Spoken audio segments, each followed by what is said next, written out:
Voilà, bonjour, bienvenue pour ce nouveau webinaire CFS Plus avec Éditeur France dans un cadre un peu différent de d'habitude. On va traiter cet après-midi donc des nouveautés du CPF avec Stéphane Rémy et Cécile Bertrand de la DGEFB, Laure Manoukian et Géraldine Bruno de la Caisse des dépôts, et puis Maître Sabrina Dougados du cabinet Littler France. Alors, je vais d'abord passer la parole à Stéphane et Rémy qui va nous situer un peu le cadre de ce webinaire, mais surtout le cadre général des réformes en cours. Oui, mais merci beaucoup Michel. C'est vraiment quelques mots avant de laisser la parole à Cécile et à nos collègues de la Caisse des dépôts, à Sabrina bien entendu. Mais resituer un peu le contexte, parce que là, on va être vraiment en entonnoir sur le sujet CPF, avec évidemment un certain nombre de textes qui ont été pris, mais ça s'inscrit plus globalement avec à la fois des origines qui sont liées à la loi de lutte contre la fraude de 2022 et l'interdiction du démarchage en la matière. Donc, il y avait un certain nombre de textes qui étaient attendus. Il y en a encore un, on le détaillera, qui est au Conseil d'État actuellement, donc notamment le décret sous-traitance qui s'inscrit dans cette veine-là. On a aussi le décret qui instaure la participation du titulaire, les 100 euros, qui sont, eux, la déclinaison de la loi de finances pour 2023 sur le sujet. Et puis, plus largement, je tiens à le mentionner parce que ça concerne le CPF et ça concerne différentes thématiques du champ de la formation et de l'apprentissage. On est dans un contexte de contrainte budgétaire qui est très fort, avec un décret d'annulation de crédit qui nous a été notifié à hauteur d'1,92 milliard d'euros. Donc, c'est évidemment tout sauf neutre pour l'exercice 2024 et c'est évidemment en cours d'année. Donc, c'est toujours compliqué évidemment de donner suite à ce type de décision, d'acte, mais néanmoins, on y est tenu. C'est notre rôle aussi d'assumer lorsque on est tenu par un cadre de contraintes, d'économie budgétaire que, par ailleurs, chacun peut comprendre du point de vue de la situation relative au déficit public, à la dette, aux intérêts de la dette. Je ne vais évidemment pas rentrer dans le détail. Néanmoins, un certain nombre de décisions s'inscrivent là-dedans. Le CPF n'y fait pas aussi obstacle. Mais ça concerne aussi l'apprentissage, la suppression, vous l'avez sans doute identifié, de la prime aux employeurs pour les contrats de professionnalisation, même s'il reste des soutiens qui sont importants, notamment des aides de France Travail en la matière pour les demandeurs d'emploi de plus de 26 ans ou de plus de 45 ans. Donc, il y a encore des capacités, évidemment, à mobiliser ce dispositif qui a du sens aussi, notamment sur le champ des certifications professionnelles, mais pas forcément au sens du RNCP ou du RS du terme, mais je pense plutôt au CQP. Et puis, c'est un dispositif qui concerne aussi les adultes. Il y a des décisions qui sont prises au niveau de prise en charge en matière d'apprentissage qui sont ciblées notamment sur les certifications du supérieur.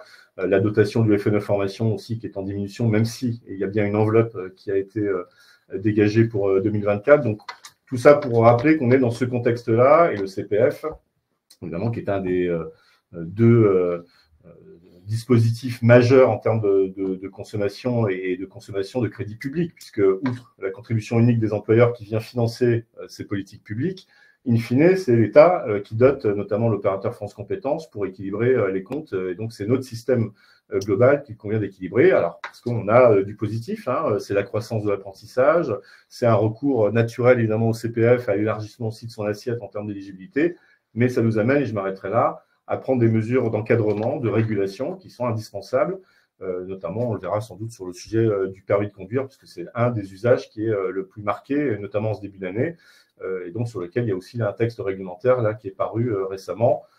Il y a aussi des impulsions en matière de qualité, de contrôle, de renforcement de l'activité, notamment des OPCO en matière de contrôle de l'apprentissage. La Caisse continuera aussi à œuvrer en la matière, parce qu'on est tenu, évidemment, de garantir le bon usage des fonds publics. Voilà, je m'arrête là, mais je voulais resituer un tout petit peu l'intérêt du sujet de cet après-midi et merci évidemment de ce webinaire sur le CPF parce qu'il s'inscrit dans un contexte un petit peu plus large.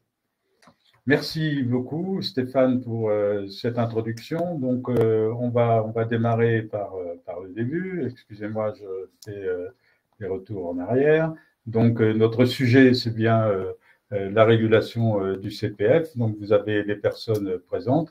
Donc on va voir le reste à charge, le permis de conduire, la sous-traitance, les conditions générales, les CGU du mon compte formation et puis le guide de lecture Calliope version 9 de façon très rapide sur quelques indicateurs qui sont impactés par ces questions, en particulier de la sous-traitance. Donc, on commence par le reste à charge, le décret. Alors, pour commencer, on vous a mis les textes en surlignant en jaune ce qui nous paraît important d'exploiter là-dedans. Et puis, je vais laisser la parole à Sabrina, maître Dougados, qui va nous expliquer un petit peu le principe. Et puis, chacun intervient. Voilà. Alors, vous pouvez poser des questions. On a déjà des questions dans le chat.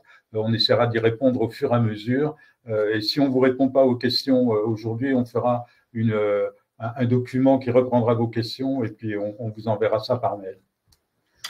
Alors, pour poser le cadre, c'est un décret qui est évidemment fort attendu maintenant depuis plus d'1 an et demi, puisqu'il était effectivement appelé par une loi de finances pour 2023. Et donc, dans ce cadre-là, le décret qui a enfin été publié est entré en vigueur depuis le 2 mai dernier. Et donc, précisément, depuis le 2 mai dernier, le principe qui était posé dans la loi de finances est celui d'un reste à charge, c'est-à-dire que tout titulaire du compte CPF qui souhaite suivre une action éligible au CPF, eh bien, par principe, devra désormais financer sur ses deniers personnels une partie de la formation à raison d'un montant qui a donc été fixé par le décret, 100 €. Donc ça, c'est le principe qui est posé dans la loi, précisé, repris par le décret, puisque le montant a été fixé par le décret, sachant que la loi avait prévu déjà dans son principe des exceptions à ce principe-là. Ce que précise, je vais y venir sur les exceptions, ce que précise le décret, c'est plusieurs choses. D'abord, ce montant de 100 €, il a vocation à être revalorisé chaque année en fonction de l'évolution de l'indice des prix à la consommation hors tabac. Et cette revalorisation va se faire, est prévue de façon, on va dire, automatique, mais elle devra faire l'objet d'un arrêté conjoint pris par les ministères Travail et de l'économie et finances. Voilà. Donc ça, c'est le premier point qui a été précisé. Deuxième chose que précise le décret, qui n'était pas prévu dans la loi de finances et qui me paraît assez bienvenue, parce que finalement, c'est une jolie façon de contourner la règle qui était finalement assez restrictive, telle qu'elle avait été posée par la loi.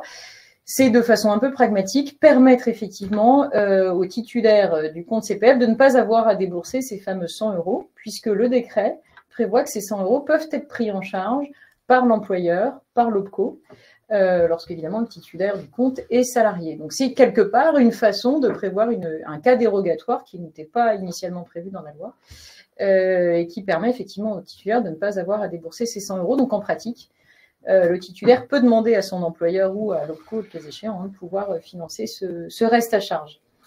Ce que prévoyait la loi, c'était 2 cas dérogatoires, 2 exceptions au principe posé, que sont les demandeurs d'emploi, puisque pour effectivement ces catégories d'actifs, ils n'auront pas besoin de financer, c'est antinomique avec la situation effectivement du demandeur d'emploi, il n'aura pas à financer sur ses deniers personnels l'action qu'il va vouloir financer via son CPF. Et le deuxième cas dérogatoire, c'était le cas des salariés, lorsqu'ils sont susceptibles d'obtenir un abondement complémentaire de la part de leur employeur. Il faut rappeler que l'abondement complémentaire, ça correspond à une situation bien particulière, qui est celui d'une insuffisance du crédit d'euros disponible sur le compte CPF pour pouvoir financer le coût d'une formation donnée. Donc la situation de l'abondement complémentaire, par définition, suppose que le salarié ait un projet de formation, connaît le coût de sa formation et que par rapport à ce coût donné, il constate qu'il n'a pas suffisamment de crédit d'euros sur son compte pour pouvoir la financer. Dans ce cas-là précis, la loi prévoyait effectivement une dérogation au principe du reste à charge, puisqu'elle prévoyait que effectivement le salarié, à ce moment-là, s'il bénéficiait de l'abondement complémentaire de la part de son entreprise, eh bien, n'avait pas besoin de financer ce reste à charge. Voilà, 2 autres cas dérogatoires qui sont précisés par le décret, qui n'étaient pas prévus d'ailleurs initialement dans la loi, et c'est important de le préciser. Lorsque le titulaire du compte entend mobiliser son compte professionnel de prévention, son C2P, dont il serait le cas échéant doté, et ça concerne, je le rappelle, les salariés qui sont exposés à des facteurs de pénibilité, et bien dans ce cadre-là, il n'aura pas besoin de financer le reste à charge. Et de la même façon, le deuxième cas dérogatoire concerne effectivement, dans le cadre de reconversion professionnelle, des salariés qui sont atteints potentiellement d'une incapacité permanente supérieure ou égale à 10%. Dans ce cas-là aussi, ils n'auront pas de reste à charge à devoir financer pour pouvoir bénéficier d'une action éligible au CPF. Voilà globalement le cadre qui vient d'être précisé là par le tout récent décret. Et donc tout ceci est effectif depuis le 2 mai dernier. Ça fait des mois, si j'ose dire, que le sujet était en suspens et que lorsque c'était prévu par une loi de finances, il fallait que l'État prenne ses responsabilités, si je veux dire, en publiant ce fameux décret d'application, puisque la loi avait conditionné l'entrée en vigueur du dispositif à la publication du décret. Et donc c'est désormais effectivement chose faite. Juste une petite précision donc, sur le deuxième cas d'exonération qui a été prévu par le décret pour au titre de la reconversion professionnelle pour l'incapacité permanente supérieure ou égale à 10%, c'est en cas de maladie professionnelle ou d'accident du travail. Et donc, c'est délivré automatiquement par la caisse d'assurance maladie. Donc, ce sont ces personnes qui sont titulaires de cet abondement précis. D'accord. Oui, donc c'est uniquement suite, effectivement. Oui. Merci de tout. Ouais, c'est très clair et ces précisions sont super importantes.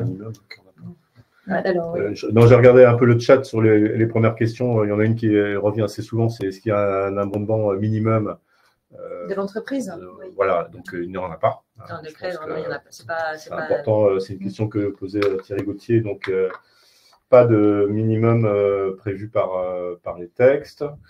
Et puis après, donc, il y a ces cas effectivement d'exonération publique demandeur d'emploi ou alors les cas particuliers où il y a accord d'entreprise sur les différentes modalités. D'ailleurs, c'est précisé un peu dans la notice. Au-delà du texte, je vous invite à la regarder de manière un peu précise. Et puis, l'intervention possible des opérateurs de compétences, qui sont les représentants des employeurs, des salariés. Si on prend ce cas de l'abondement minimum de la part de l'employeur, si on prend un exemple précis, ceci étant dit, le salarié n'a pas suffisamment de crédits d'euros pour financer sa formation.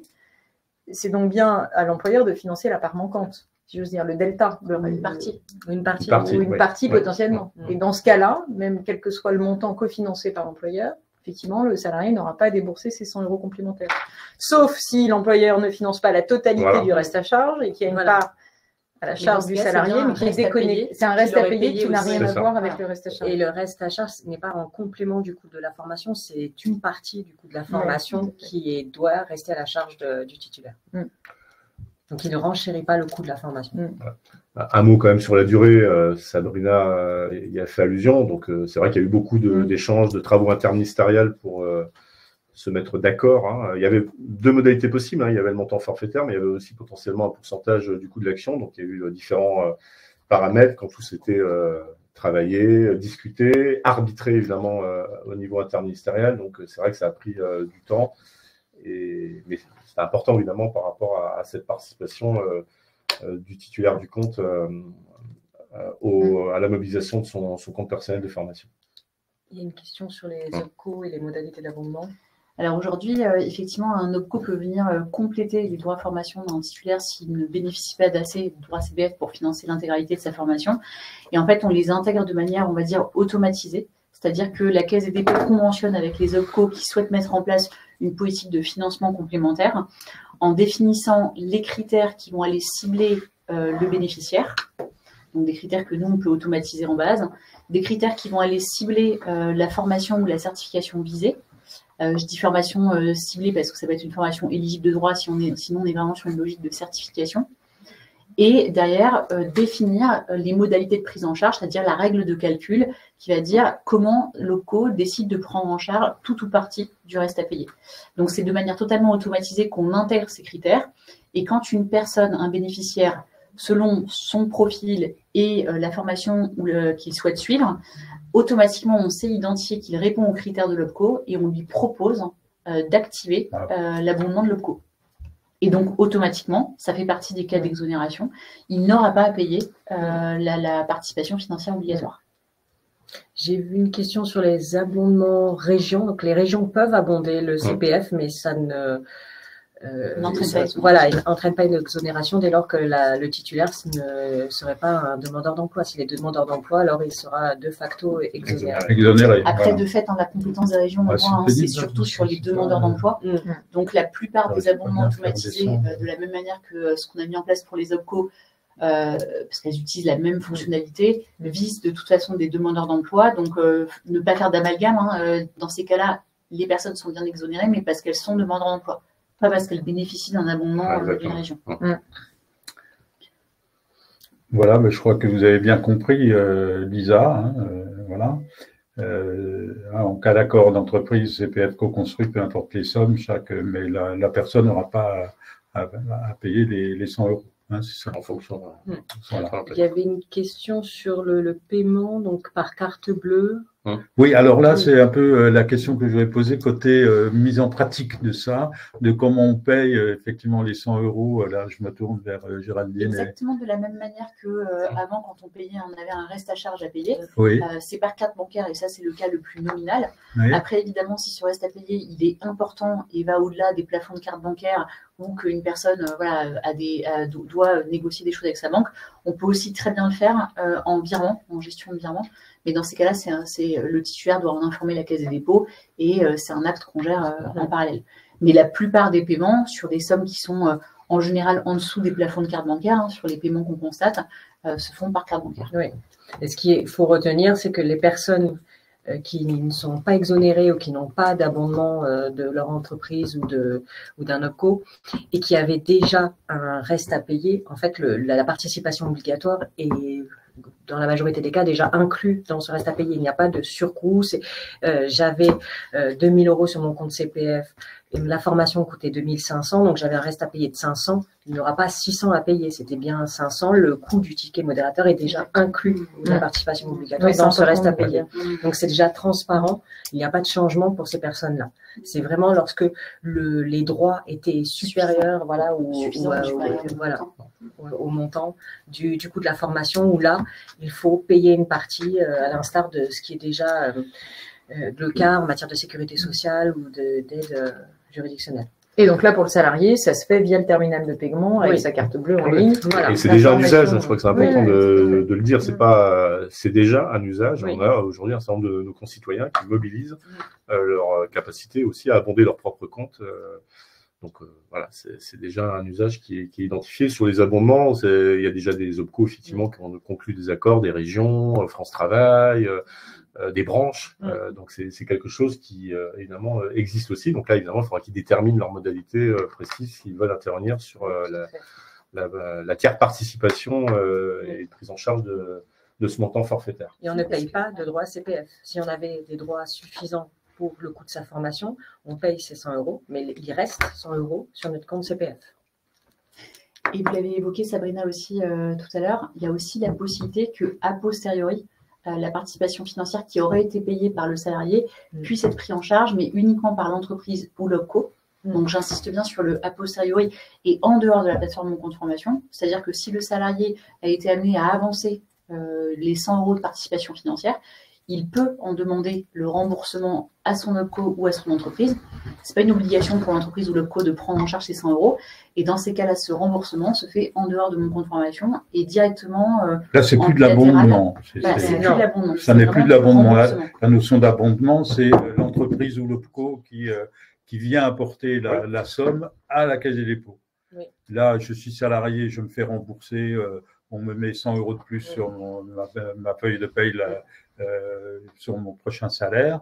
C'est c'est tout à fait possible de le faire, mais ça échappe à la Caisse des dépôts et c'est une relation contractuelle entre salarié et employeur. Et alors, je vois circuler sur les réseaux sociaux des astuces qui disent mais les 100 €, c'est l'organisme de formation qui a qu'à les payer, les 100 €. Oh que non. Ah voilà. C'est le cri du cœur.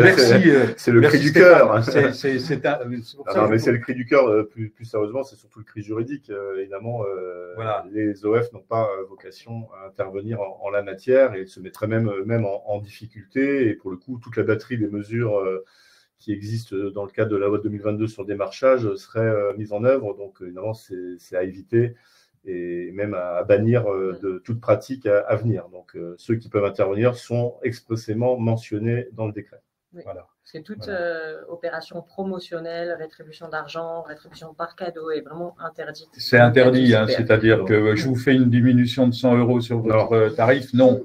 Voilà. Donc, merci. Donc, il y a des risques, des amendes administratives qui seraient délivrées par la DGCCRF, les agents, mais également aussi des risques de sanctions de l'organisme de formation. Qui peuvent aller jusqu'au déréférencement. Donc, je crois qu'il ne faut pas jouer avec cette affaire-là.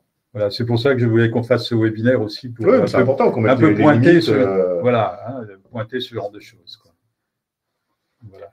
Qu'est-ce qu'on a d'autre à dire sur le reste à charge? Peut-être préciser un point qu'on n'a pas dit, c'est que tout le monde est concerné, tous les titulaires du CPF sont concernés, sauf les agents publics. Ouais. Voilà, puisque le modèle même du CPF des agents publics est différent, d'ailleurs pas géré par la Caisse des dépôts de consignation, et les compteurs sont encore aujourd'hui alimentés en heures et non pas en euros.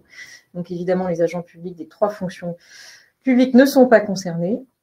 En revanche, les TNS, les travailleurs non salariés, sont concernés dans cette réglementation. Voilà. Absolument. Et puis rappelez que c'est un décret qui a été vu par le Conseil d'État, hein, donc qui a été examiné évidemment à la loupe par la section sociale. Voilà, oui, on a affaire à des choses qui sont vues par le Conseil d'État, donc c'est bien validé sur le plan juridique. Vous pouvez être tranquille. Alors bon, il y a Ghislaine qui nous dit qu'elle ne comprend plus rien parce que c'est, je pense, une question qui est relative à l'utilisation de la plateforme EDOF. À quel endroit on parle d'abondement, voilà, je ne sais pas répondre à ça. Donc, ce que je comprends, c'est oui, enfin, les personnes qui n'avaient pas assez sur leur solde de CPF pour payer la formation payaient déjà par carte bleue. Et donc, ils avaient déjà un reste à charge, en effet. Mais donc, ceux-là ne sont pas impactés, comme je le disais. Oui, c'est ça. Et ceux qui doivent maintenant payer un reste à charge obligatoire payeront par carte bleue comme celui qui n'avait pas assez d'argent.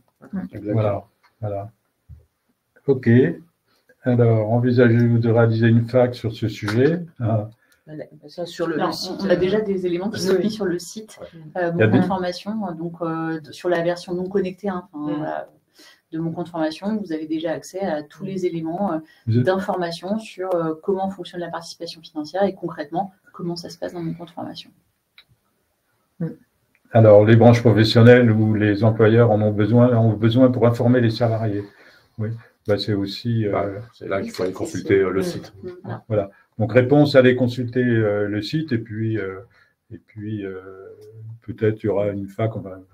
J'en sais rien, mais enfin, c'est déjà en place. C'est ça. Donc, si un salarié a 1 500 € de CPF, il achète une formation de 1 600, il paye déjà un reste à charge de 100 €, donc il ne paye pas 200, mais il continue comme avant à payer 100 €.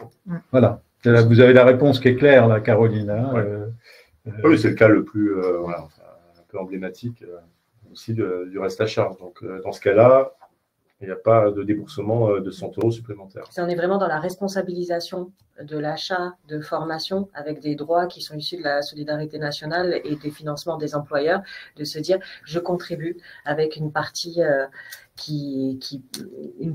cette formation parce qu'on n'est pas dans du consommérisme, on est dans de la réflexion, dans l'achat de sa formation, comme c'est le cas en assurance maladie pour la santé et les remboursements. Et puis, j'ai envie de dire aussi sur le CPF, quel est le type de formation que j'achète? Est-ce que c'est une formation avec un code collectif comme le permis de conduire ou le bilan de compétences ou la création d'entreprise? Ou est-ce que c'est une formation avec une certification au bout? Et on en reparlera tout à l'heure. Oui, c'est un des éléments clés. C'est un des éléments clés qui est l'obligation d'aller passer l'examen de certification, parce que c'est une certification que j'achète quand même. Oui, c'est la promesse qui est faite, mais il faut évidemment aussi que les titulaires s'y astreignent. Hein, c'est le but du jeu. Il y a quand même de l'argent public qui est, encore une fois, issu de la CUFPA, donc la contribution payée par les employeurs, in fine aussi par l'État, puisque encore une fois, c'est bien l'État qui équilibre aussi les comptes. Donc, c'est important qu'on aille bien jusqu'au bout de la démarche de certification. Voilà. Ah bon, on en reparlera de ça. Jessica est intéressante parce qu'elle rejoint d'ailleurs votre réponse. Est-ce qu'en plus de l'abondement, l'exception peut couvrir aussi le cas d'une dotation? Et bien, précisément, c'est le cas d'usage qui est prévu par le décret.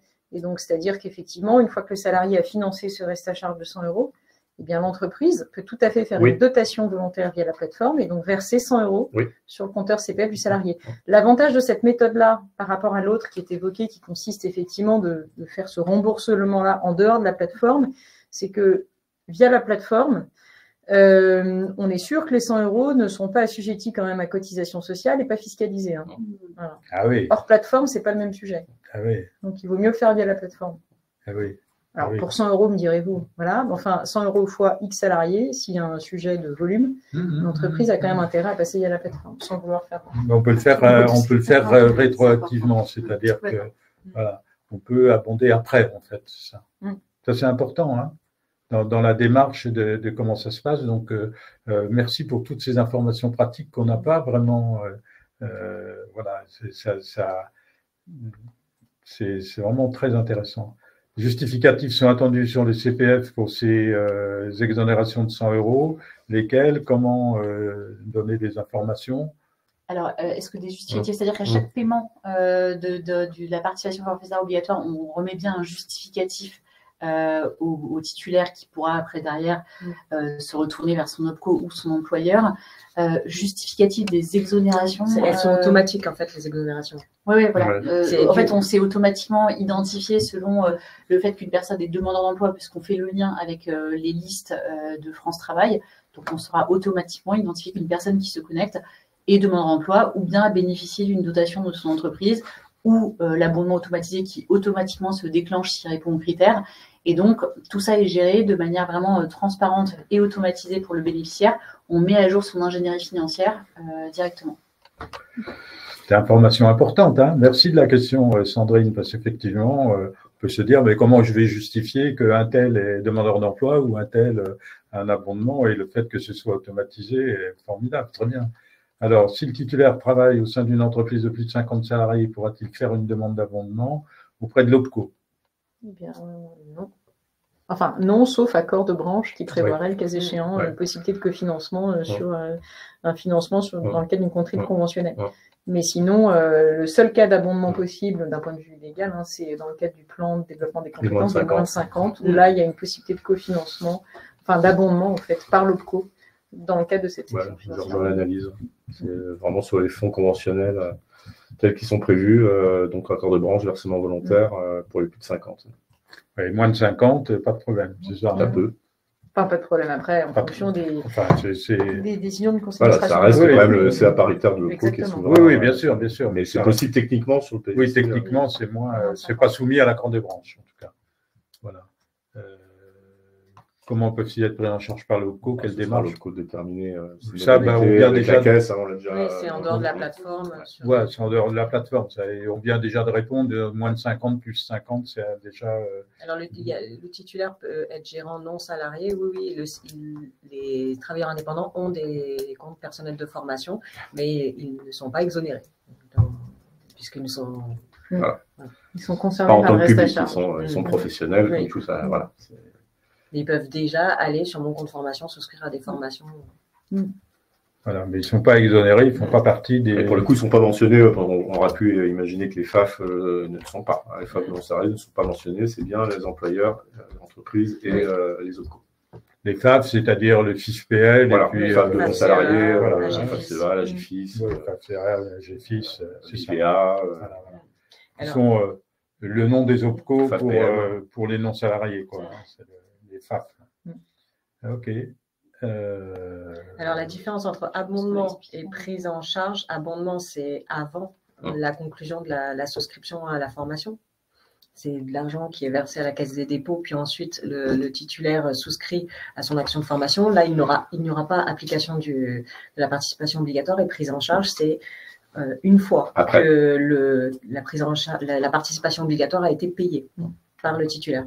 Ça, c'est important, on l'a déjà dit, mais il y a bien distingué ce qu'est de l'abondement, la dotation du compte, et puis la prise en charge après coup, le remboursement en quelque sorte du titulaire, si évidemment un accord le traduit, accord d'entreprise, un employeur ou un OPCO. Donc c'est bien de poser cette question. Mais oui, c'est très bien en fait, puis c'est ce que disait Laure, il est possible de rembourser la personne sur sa feuille de paye, etc. Et puis Sabrina nous dit c'est quand même préférable de faire le remboursement après sur la plateforme, mais c'est ça la prise en charge. En fait. Ça, c'est à discrétion.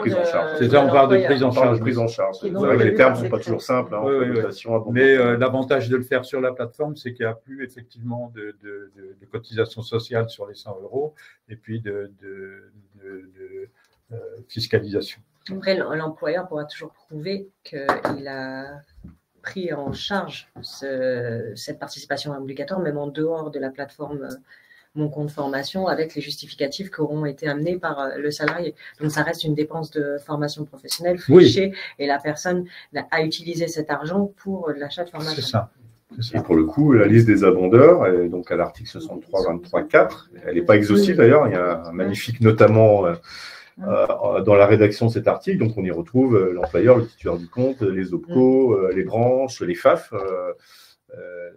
Là, on est bien dans la logique des abondeurs, donc Donc, c'est pour ça qu'on parle là de prise en charge, et donc après coup, par l'entreprise ou les OPCO.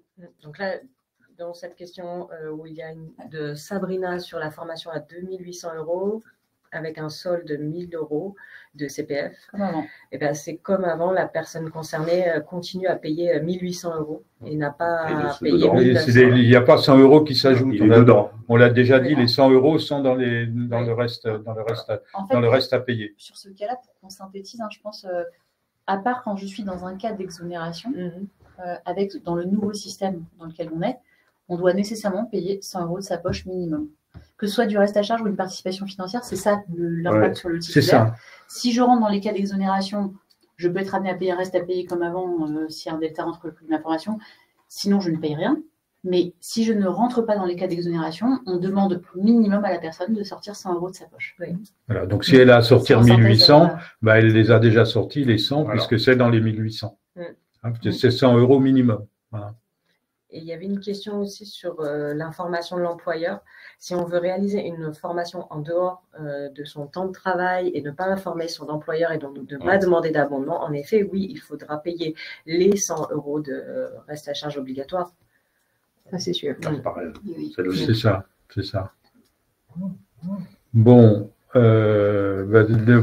revient au début là, donc on va peut-être clore ce sujet où là, je crois qu'on a dit beaucoup de choses sur le reste à charge. Peut-être une dernière question, est-ce qu'on a des informations côté Caisse des dépôts sur, depuis le 2 mai, est-ce qu'on a reçu un impact déjà, est-ce qu'il y a eu un fléchissement, un ralentissement de... Un impact, oui, mais il est encore beaucoup trop tôt pour Il est donner trop une tôt. tendance, Oui. d'autant plus que le mois de mai, nativement, est un mois peu représentatif d'une consommation stable, étant donné les mois de mai et les congés. Donc, il faut se donner un petit peu plus de profondeur, juin, juillet, pour voir effectivement l'impact de manière plus stable sur la consommation et un réel avant-après. Et en Voilà. revanche, au niveau des... Je me permets du coup de poser. Vas-y, En revanche, au vas-y. niveau des entreprises, est-ce que vous avez été davantage sollicité par des entreprises ou des branches sur des logiques Ça de commence à politique très bien, d'abondement? ça commence à très bien effectivement cette prise de confiance que si j'ai une politique d'abondement sur mes salariés, effectivement, ça peut avoir un impact sur leur team modérateur. Donc, on a beaucoup de questions qui nous viennent des OPCO et des entreprises sur comment je fais. Donc, c'est une bonne chose parce que je pense, on avait aussi une volonté de faire venir les financeurs tiers et plus particulièrement les entreprises dans le dispositif. Donc, ça aura un effet levier qui pourrait être intéressant en termes d'intégration plus importante de ces acteurs-là sur la formation. Enfin, l'effet recherché est aussi un effet responsabilisation à la fois des titulaires et des entreprises, enfin de tout le monde. Hein. De tout le monde. De tout le monde. Et je crois qu'effectivement, le fait qu'il y ait ce reste à charge, et au fond, des gens vont, des entreprises et les titulaires vont commencer à dire, mais au fond, qu'est-ce que j'achète, hein, parce que voilà. Oui, c'est un peu à l'esprit. Puis c'est vrai que ça peut être une incitation à se penser cette question de la co-construction. On l'a souvent abordé, co-investissement, co-construction, etc. Ça peut être un déclic aussi pour penser un peu le rôle de l'employeur dans cette affaire. Alors, au-delà de la participation, ça peut être plus ambitieux que ça. Hein. C'est d'aller avoir une politique aussi assumée en faveur de telle ou telle certification par rapport à tel enjeu que connaissent quand même les employeurs et les entreprises actuellement. Enfin, on est quand même dans des tensions de recrutement majeures. Il y a des choix qui sont faits, des choix assumés. Il y a des transitions à accompagner. Voilà, c'est ce qu'on attend et j'espère qu'effectivement, ça peut être un des leviers qui organise ce dialogue avec la Caisse et de multiplier les possibilités d'abondement et d'accord en la matière. Voilà, alors je vous propose de clore ce sujet, de passer au sujet suivant. On vous a donné de l'eau, il y a des gobelets et tout, donc c'est très bien. Voilà. Donc, on passe au sujet suivant qui est le décret sur l'encadrement de la sous-traitance dans le cadre du CPF. Et on parle bien de la sous-traitance dans le cadre du CPF. Oui. C'est très important de bien cadrer ça. Donc là encore, je vous ai mis le texte avec ce qui est important dans le texte. Et puis, voilà, donc le texte, c'est un décret qui annonce un arrêté. Donc, vous avez l'arrêté, le texte de l'arrêté en dessous du texte du décret. Voilà. Et puis, je passe à nouveau la parole à Sabrina pour qui nous explique un petit peu voilà, et poser le cadre. Et puis poser après, le cadre. Effectivement, laisser place au débat et on pose des questions. Mais le cadre qui est posé par ce décret, il est très structurant parce que de façon un peu inédite, il pose des règles plus contraignantes dans le cadre du CPF que dans le cadre des autres dispositifs d'accès à la formation professionnelle finançable sur des fonds publics. Je pense que c'est important de le préciser parce que parfois, nous, on est souvent sollicités autour de cette question-là. Est-ce que les règles relatives à l'encadrement de la sous-traitance s'appliquent également dans le cadre de l'apprentissage, dans le cadre de la PROA, dans le cadre d'autres dispositifs d'accès que le CPF? La réponse est non. Là, ce qu'on vous présente là, c'est vraiment applicable uniquement dans le cadre du CPF. C'est important de le préciser. Donc, dans ce cadre-là, ce qui est venu préciser le décret, c'est les choses suivantes. Le sous-traitant de l'organisme de formation donneur d'ordre qui est référencé sur la plateforme EDOF doit non seulement être déclaré en tant qu'organisme de formation, ça, c'est une règle socle commun qui est applicable pour tous les sous-traitants pédagogiques, quel que soit le dispositif d'accès mobilisé, on profite pour le dire.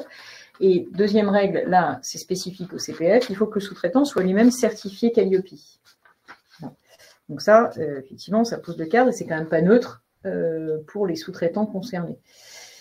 Il y a des cas dérogatoires qui sont prévus de façon spécifique pour la certification Calliope et puis sur un autre terrain, là, il ne faut pas se tromper, sur le terrain de la question de l'habilitation à former ou à organiser les examens lorsque on dispense des formations certifiantes, c'est-à-dire des formations qui préparent à l'obtention de certifications professionnelles inscrites à l'un des répertoires nationaux. Donc, c'est bien deux sujets différents, mais qui sont tous les deux traités par le décret qui encadre la sous-traitance. Donc, les deux cas dérogatoires sont les suivants. Lorsque le sous-traitant est une personne physique qui intervient dans le cadre du régime fiscal de la microsociale et que le total de son chiffre d'affaires annuel ne dépasse pas 77 700 €, voilà. Et bien, si ces deux conditions cumulatives-là sont réunies, il n'aura pas besoin d'être certifié Calliope. Première chose.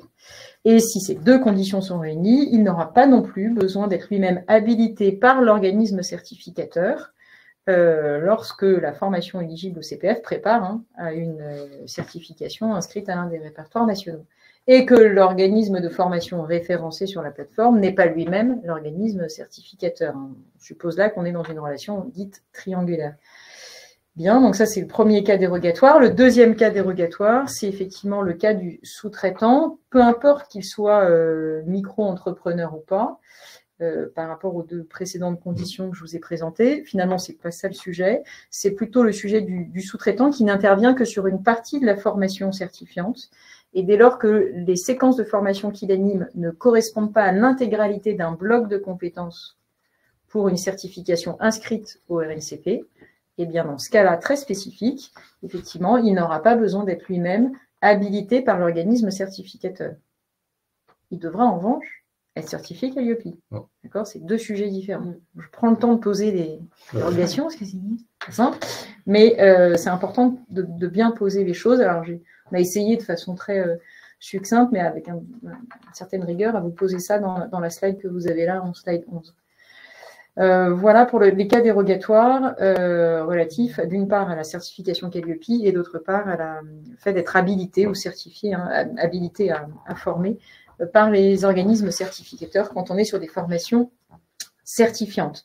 Alors, le décret en question pose quand même d'autres règles assez contraignantes malgré tout dans le cadre du recours à la sous-traitance, qui sont d'ailleurs reprises dans vos conditions générales côté caisse et dépôts et consignation.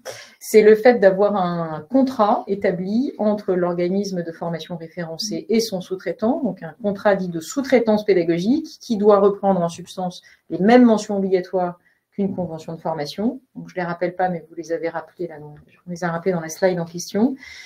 C'est une pièce obligatoire que la CDC peut être amenée d'ailleurs à demander dans le cadre d'un contrôle de service fait. Ceci étant dit, c'est une pièce obligatoire qui n'est pas tout à fait nouvelle, puisque dans le cadre des prérogatives de contrôle des agents de l'État sur un organisme de formation, c'est une pièce qui peut être amenée à devoir être produite aux agents de l'État.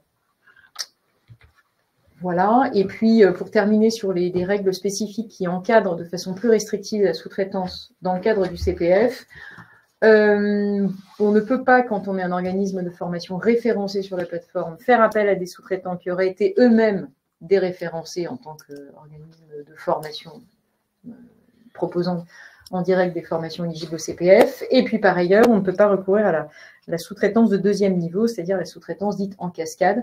Donc, si vous confiez une partie des formations à un sous-traitant, il faut veiller à ce que celui-ci ne sous-traite pas à son tour les mêmes prestations de formation. Et enfin, dernière règle, et j'en aurais terminé, mais ça pour dire qu'on a un bel éventail de mesures assez restrictives dans le cadre du CPF, c'est la limitation au regard du chiffre d'affaires généré sur la plateforme par l'organisme de formation donneur d'ordre. Le texte réglementaire nous dit effectivement que eh bien, celui-ci doit pouvoir justifier de ce qu'il réalise au moins 20% de son chiffre d'affaires généré via la plateforme selon ses moyens propres. Donc, ces moyens propres, c'est pas de la sous-traitance pédagogique. Et donc, comment on fait pour assurer par soi-même une partie, à tout le moins, des formations, des actions éligibles au CPF? Eh bien, c'est avec des salariés permanents, avec des salariés mis à disposition par des entités tierces, par des formateurs occasionnels rémunérés sur bulletin de paye, notamment dans le cadre de CDD, donc au titre des CDD d'usage. Voilà, donc il y a un éventail quand même, un champ des possibles relativement ouvert qui permet de recourir à des formateurs rémunérés effectivement en salaire et non pas en honoraire, si j'ose dire, puisque là aussi, je terminerai par ça, mais la notion de sous-traitance pédagogique, elle s'appréhende de la façon suivante. C'est tout prestataire que vous faites intervenir sur des séquences d'animation pédagogique ou d'assistance pédagogique et qui sont rémunérés en honoraire. Voilà. Et non pas en salaire. On peut ajouter que cet éventail d'encadrement, il est venu par la loi du 19 décembre 2022 d'initiative parlementaire. Donc, un article qui a pu nous donner une base légale pour mettre en place ces encadrements. Ça poursuivait comme objectif de lutter contre les coquilles vides qui étaient sur mon compte formation, des organismes de formation qui avaient comme pratique abusive d'avoir un recours massif et intégral à la sous-traitance. Et finalement, le titulaire de CPF qui concluait avec ce dernier ne se retrouvait jamais en face de celui-là et avec des sous-traitants dont il n'avait pas connaissance au début de sa contractualisation. Et aussi pour les contrôles, il y avait une perte de niveau et d'information qui rendait les décisions ou les sanctions compliquées. Et on a voulu également, avec cette loi d'initiative parlementaire, pouvoir aligner les encadrements entre mon compte élu et mon compte formation, puisque mon compte élu avait déjà ces types d'encadrement de recours à la sous-traitance. Donc, il ne s'agit pas d'interdire la sous-traitance, juste de l'encadrer sur une plateforme de mise en relation OF et titulaire de compte CPF de formation, mais qui n'est pas que de la mise en relation. On a aussi un souci de qualité, de traçabilité, puisque c'est l'utilisation de fonds publics, les droits CPF. Donc, on veut que les titulaires puissent se rendre sur la plateforme les yeux fermés et pouvoir souscrire à des formations qui sont de qualité. Mais ça ne veut pas dire que les sous-traitants ne sont pas de qualité, mais il faut que l'organisme de formation reste un organisme de formation et puisse assurer. Et en cas de sous-traitance, c'est l'effet miroir, il doit répondre aux mêmes exigences de cette mise en visibilité. C'est quand même ça. Enfin, mon compte formation met en exergue une offre de formation particulière. Il n'est quand même pas anormal que les bénéficiaires, in fine, qui sont en face de ceux qui vont prester l'action, soient identifiés et remplissent les mêmes obligations. Donc, c'est vraiment cette logique qu'a très bien rappelé Cécile que l'on vise et qui était effectivement appelée par l'article 5 de mémoire de la loi de 22. Et qui est adopté à l'unanimité. Pendant la loi retraite des deux chambres. C'est vrai. Je pense aussi que ça explique des rejets de numéro de déclaration d'activité où on se présente qu'avec des sous-traitants qui ont fait des formations et soi-même, l'organisme de formation ne pratique pas. En fait, on est un bureau de placement de formateurs. C'est un peu ça. Et on n'est pas organisme de formation dans ce cas-là. Mais là, on est vraiment dans le champ CPF. On est dans le champ CPF. On est dans le champ CPF. Et donc, avec l'obligation associée.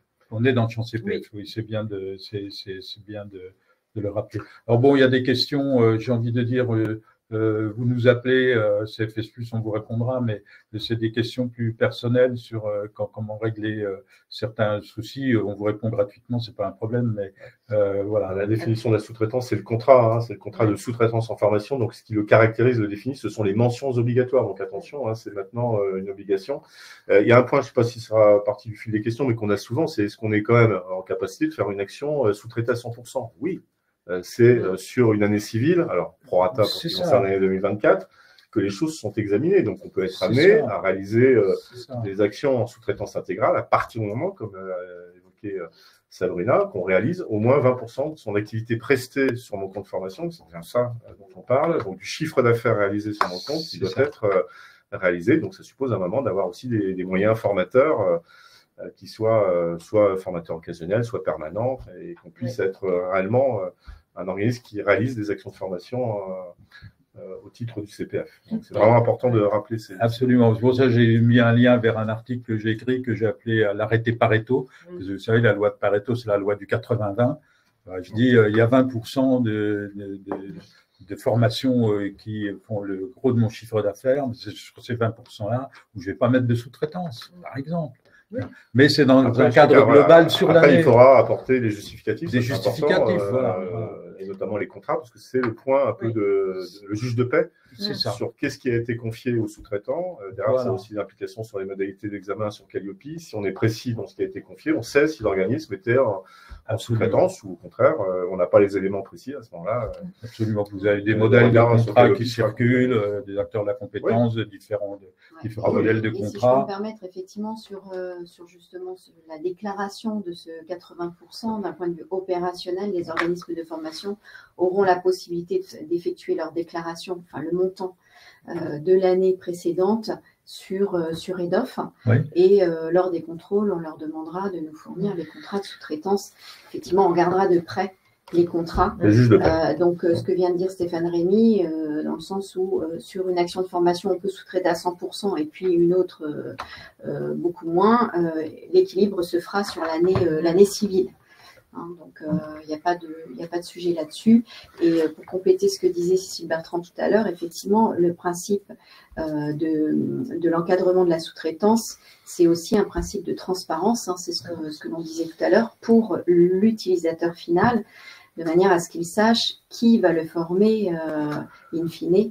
Lorsqu'il achète sa formation, il achète auprès d'un organisme qui a un site internet, il va regarder, il se dit tiens, alors il fait un comparatif, encore plus maintenant qu'il y a un reste à charge à payer, donc il va faire des comparatifs, il se dit tiens, je sélectionne celui-ci, et puis au final, à aujourd'hui en tout cas, il ne savait pas qui allait le former. Donc demain, l'idée c'est aussi que les organismes de formation soient très transparents, y compris dans l'offre qu'ils publient sur mon compte formation, pour indiquer sous-traitance, tel organisme de formation, sous-traitance. Aujourd'hui, c'est une préconisation que l'on fait. Je la fais là aujourd'hui. Demain, ce sont des éléments qu'on introduira dans les offres, en tout cas dans la rédaction de l'offre sur mon compte formation. Totalement. Très important. Et si juste on revient sur la définition de la sous-traitance, donc dans la loi, c'est la sous-traitance de l'exécution de l'action de formation, ce qui signifie c'est ce que le titulaire a acheté sur la plateforme Mon Compte Formation. Donc si le titulaire a acheté une action de formation auprès de vous sur Mon Compte Formation et que vous la confiez à quelqu'un qui n'est pas qui n'est pas salarié chez vous par exemple, ou pas formateur occasionnel, à ce moment-là, c'est de la sous-traitance et c'est là où il faut qu'il y ait aussi un contrat, et un contrat vous protège et protège également votre sous-traitant. Donc on a voulu réaffirmer cet objectif aussi que chaque partie puisse être protégée. Peut-être de préciser pour les opérateurs que sont les organismes de formation que, en revanche, n'est pas assimilé à de la sous-traitance pédagogique, la sous-traitance qui porterait sur une autre type de prestation qui concourt à la consolidation de l'offre, mais qui n'est pas à proprement parler de l'exécution de la formation. Je vise par là notamment les actions de conception pédagogique, la création de supports multimédia, de supports vidéo. Ça, c'est de la conception. On est au stade de l'ingénierie pédagogique. Vous pouvez sous-traiter cette partie-là. Pour autant, vos prestataires, ils n'ont pas besoin d'être certifiés Calliope, avoir un NDA et remplir toutes les obligations qu'on vient de présenter. Et ça ne rentre pas dans le cadre des 80%. On n'est pas dans la réalisation de l'action, on est dans la conception. On est dans la conception, on est dans du conseil, on est dans de la livraison de produits avec des livrables qui sont des contenus pédagogiques. Ce n'est pas l'objet. C'est pas l'objet. Et c'est vrai que sur des formations multimodales, notamment qui intègrent des séquences de formation à distance, souvent la frontière est ténue et on peut comprendre qu'on s'y perd un peu, parce que quand on a des supports vidéo avec des formateurs qui sont filmés, qu'est-ce que formateur filmé ? Donc c'est de la mise à disposition. Non mais c'est de la mise à disposition de vidéos, d'outils, c'est de l'outillage pédagogique, mais c'est pas à proprement parler. en tant que telle, la réalisation Après, des c'est de la mise à formations. En revanche, disposition de contenu, ce qui n'est pas pareil. en revanche, dans ce cas-là, on en suppose qu'on est plutôt dans les séquences asynchrones. Voilà. Et donc là, ce qui va être prédominant, c'est celui qui assure l'assistance pédagogique. Et c'est lui sur lequel reposent les obligations. Et ce qui a un contrôle permanent ou asynchrone, mais qui est bien prévu. Et c'est effectivement, merci de rendre quand même, pas hommage, mais faire référence au texte qui encadre les formations ouvertes à distance, parce que elles sont assez précises, et notamment au point de vue de l'assistance pédagogique et technique. Et à un moment, voilà, est-ce qu'on est sous le contrôle ou pas du formateur dans la réseau de formation? C'est vrai, quelle que soit la modalité. C'est ça qui peut, évidemment, faire passer le curseur. Est-ce qu'on est bien dans la réalisation ou simplement la mise à disposition d'outils de construction qui a parfaitement sa place, d'animation, si on a souvent les questions autour d'animation.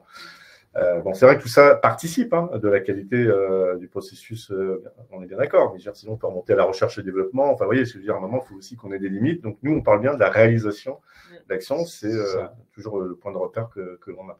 Après, sur la complexité qui est apparente au sens du régime auto-entrepreneur pour faire court, et puis il y a effectivement le delta entre Calliope, l'habitation informée.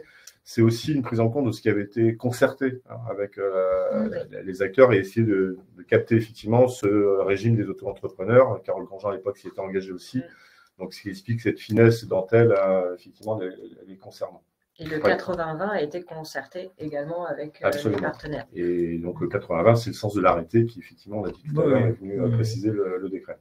Question par rapport au 80-20, là, quand on fait la déclaration, c'est au moment du BPF, j'imagine, qu'on va faire ça. Oui, c'est ça. On s'est calé, en fait, sur la même période que le BPF, grosso modo demandé par les SRC, les services régionaux de contrôle, pardon. Donc, on est sur le 30 juin de l'année suivante. C'est ça. Donc, en même temps que vous faites votre BPF, vous faites votre déclaration des 80-20. Attention, on parle bien de CPF. Oui, et donc en 30 juin 2025, ça va concerner la période à partir du 1er avril 2024. Pour les contrats conclus à compter de cette date. Oui, voilà. Jusqu'au 31 décembre 2024. Là, c'est au prorata. C'est là que le prorata interviendra en 2025, 30 juin 2025. Oui. Le 80% à partir du 1er avril, c'est ça, 2024?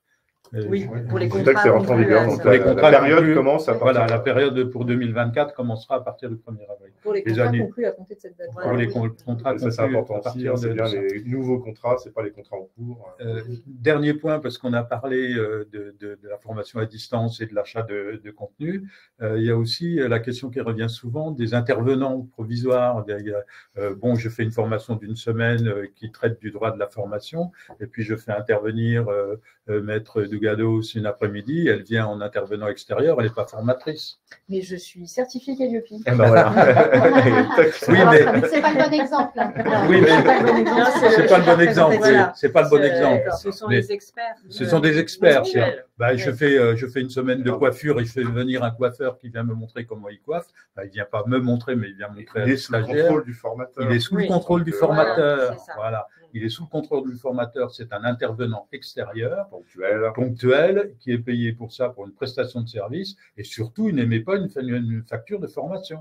Par contre, s'il vient de manière régulière, s'il vient et qu'il la question peut commencer à se poser. Et puis s'il a en charge la responsabilité du groupe, et puis faut qu'il ait son numéro de déclaration d'activité. Et puis personne n'en parle jamais. Il faut qu'il ait Calliope, qu'à un moment, il faut qu'on sache quand même. Personne ne parle jamais de la RC Pro, mais je conseille vivement est-ce qu'il est aussi leur RC Pro. Assurance, responsabilité professionnelle, responsabilité civile professionnelle. Tout ça, c'est écrit nulle part, mais les sous-traitants, il est préférable qu'ils en aient une. Voilà. Et si je peux revenir sur le sujet qu'on a évoqué juste avant, là, sur l'accompagnement pédagogique, c'est un sujet extrêmement important, notamment dans le cadre des formations dispensées en distanciel. À distance, oui. Puisque malheureusement, on est quand même confronté à des formations qui sont du contenu, en fait, mis en ligne sans réel accompagnement pédagogique. Je me permets de le rappeler, que les formations éligibles au financement CPF et public de manière générale, ce sont des formations où il y a un accompagnement pédagogique et technique. Et l'accompagnement technique n'est pas de l'accompagnement pédagogique. Donc, effectivement… Il y a les deux sujets, c'est important. Oui, oui, et c'est important de le dire, c'est-à-dire qu'il ne s'agira pas pour certains organismes, je ne dis pas qu'ils sont derrière cet écran, je ne pense pas que ce soit le cas, mais je préfère le dire quand même, de dire, tiens, on fait du distanciel, ben, pas d'accompagnement pédagogique comme ça, pas de 80%, pas de 20%. Donc, attention, le risque est grand, c'est-à-dire que derrière, lors d'un contrôle, on déclare les actions inéligibles, qu'il y ait effectivement du remboursement à faire et bien entendu on est dans de la l'exécution pédagogique. Oui, et puis il y a… Attention, accompagnement pédagogique systématique, et c'est bien de cela dont on parle. Il y a bien un article du Code du travail aussi qui stipule que pour des formations tout ou partie à distance, Stéphane va me dire le numéro de l'article, je ne me souviens plus, mais qui dit qu'il y a 3 choses à respecter, l'accompagnement pédagogique et pédagogique. 13 quelque chose. Mais ouais, là, voilà. Et donc, cet article est super important parce que vous devez… Oui, mais puis il avait été travaillé justement avec les acteurs pour aussi… Bien sûr, moi j'ai eu 3 contrôles d'un OPCO là-dessus en me disant, voilà, est-ce que vous avez fait une formation à distance en synchrone, hein, c'était en visio. Comment avez-vous informé les stagiaires sur ces 3 points sans jamais me citer l'article du Code du travail? Et donc j'ai répondu, bah, c'est l'article temps du Code du travail, puis regardez, c'est écrit dans la convention et dans la convocation. Voilà. Bah, l'OPCO a arrêté de m'écrire. Voilà, mais pour moi, j'ai considéré ça comme le début d'un… C'est pour ça qu'il y a un juge de paix, c'est dans le Code du travail. C'est vrai aussi pour les formations ouvertes à distance. Ça l'est aussi pour les formations en situation de travail, parce qu'on avait aussi besoin de cadrer un peu les choses. Donc, quand on respecte ce qui est attendu, ça se passe très bien. Quand on ne respecte pas, voilà, il ne faut pas s'étonner qu'on soit dans des constats d'inexécution. Voilà. Rendez-vous à votre indicateur 23 là, sur la veille. Hein, aussi réglementaire, parce que c'est important. Hein, Oui, ça fait partie des indicateurs. Ça fait partie des choses. Ça avait été beaucoup discuté d'ailleurs à l'époque, mais je crois qu'ils ont montré leur pertinence, ces indicateurs-là. Il y a une question de Marie Cazot sur dans les universités, les vacataires sont-ils des sous-traitants? Bah, tout dépend s'ils sont payés sur bulletin de paye ou sur facture. Oui. Donc, s'ils sont payés sur facture, c'est des sous-traitants. Voilà, vous avez la réponse. Les universités ne sont pas exonérées de l'obligation. Mais on est sur le CPF. Il y avait une question, on parle bien du CPF. Hein. Je crois une question un peu plus haut, j'avais repéré sur qui sont les certificateurs par rapport à l'habilitation, c'est les certificateurs privés et publics. À partir du moment où il y a la mise en place d'une procédure d'habilitation informée, ils doivent évidemment s'assurer que les organismes le sont. Donc, c'est la responsabilité du certificateur à partir du moment où ces procédures sont mises en place. Donc, ça peut être dans le champ privé comme public. Alors, oui, c'est ça. Je voulais dire quelque chose, mais j'ai oublié. Alors, pourquoi on parle de 80% du chiffre d'affaires et non pas 80% des heures de face-à-face pédagogique? Parce qu'on parle du chiffre d'affaires réalisé sur mon compte formation, ce qui a été vendu par l'organisme de formation qui correspond au coût de la formation proposée et qui n'est pas forcément en heures. Après, chacun a son jalon ou son…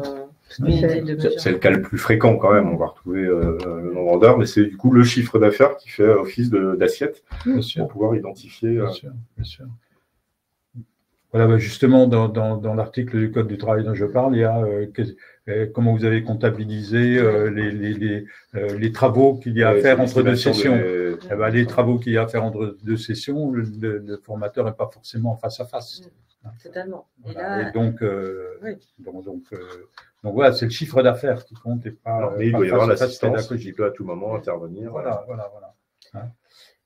La question de Anne est importante. En effet, si un OF dit qu'il va avoir un recours massif à des experts extérieurs, il faut que le formateur assure la prise en charge en permanence de la formation. Le formateur qui est autorisé, qui provient de l'organisme de formation.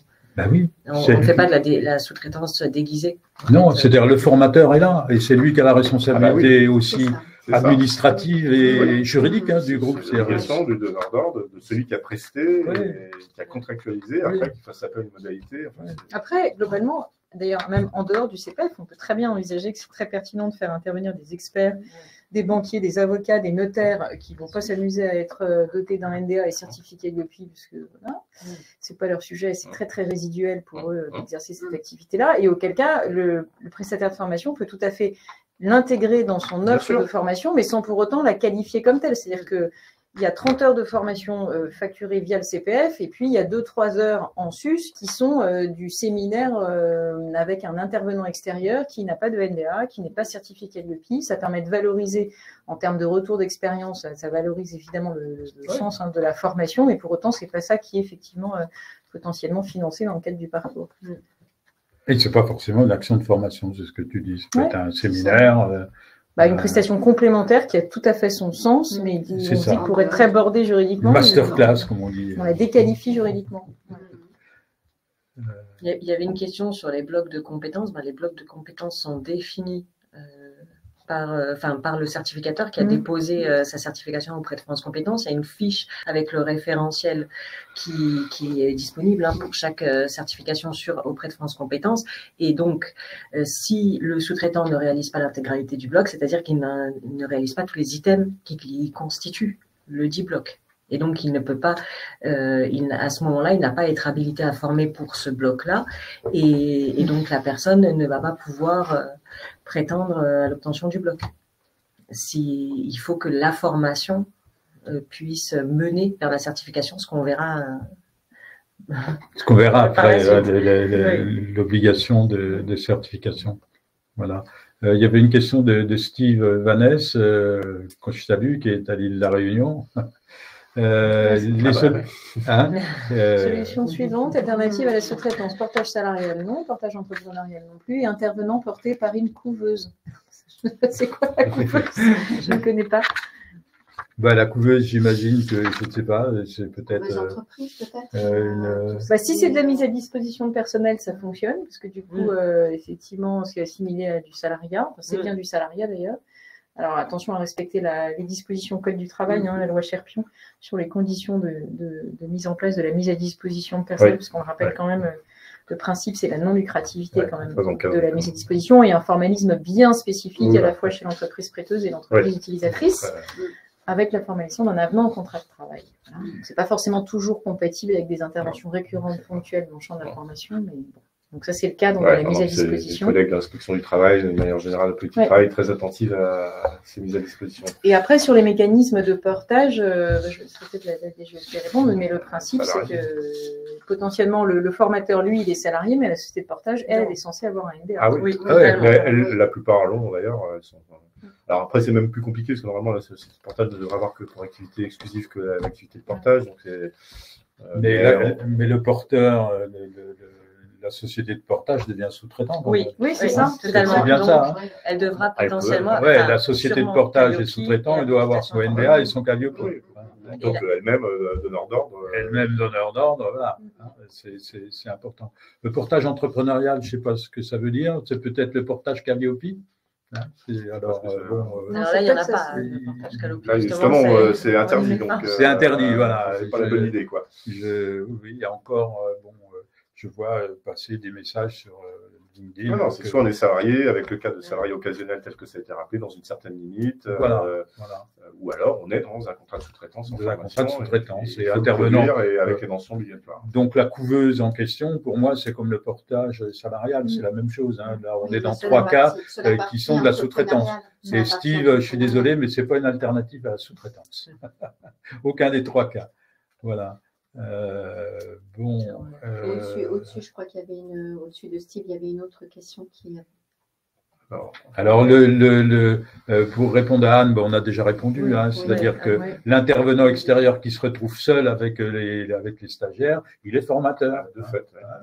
Du fait, il a la responsabilité aussi, il est en responsabilité complète quand il est avec eux et qu'il n'y a pas de formateur pour faire le boulot de formateur.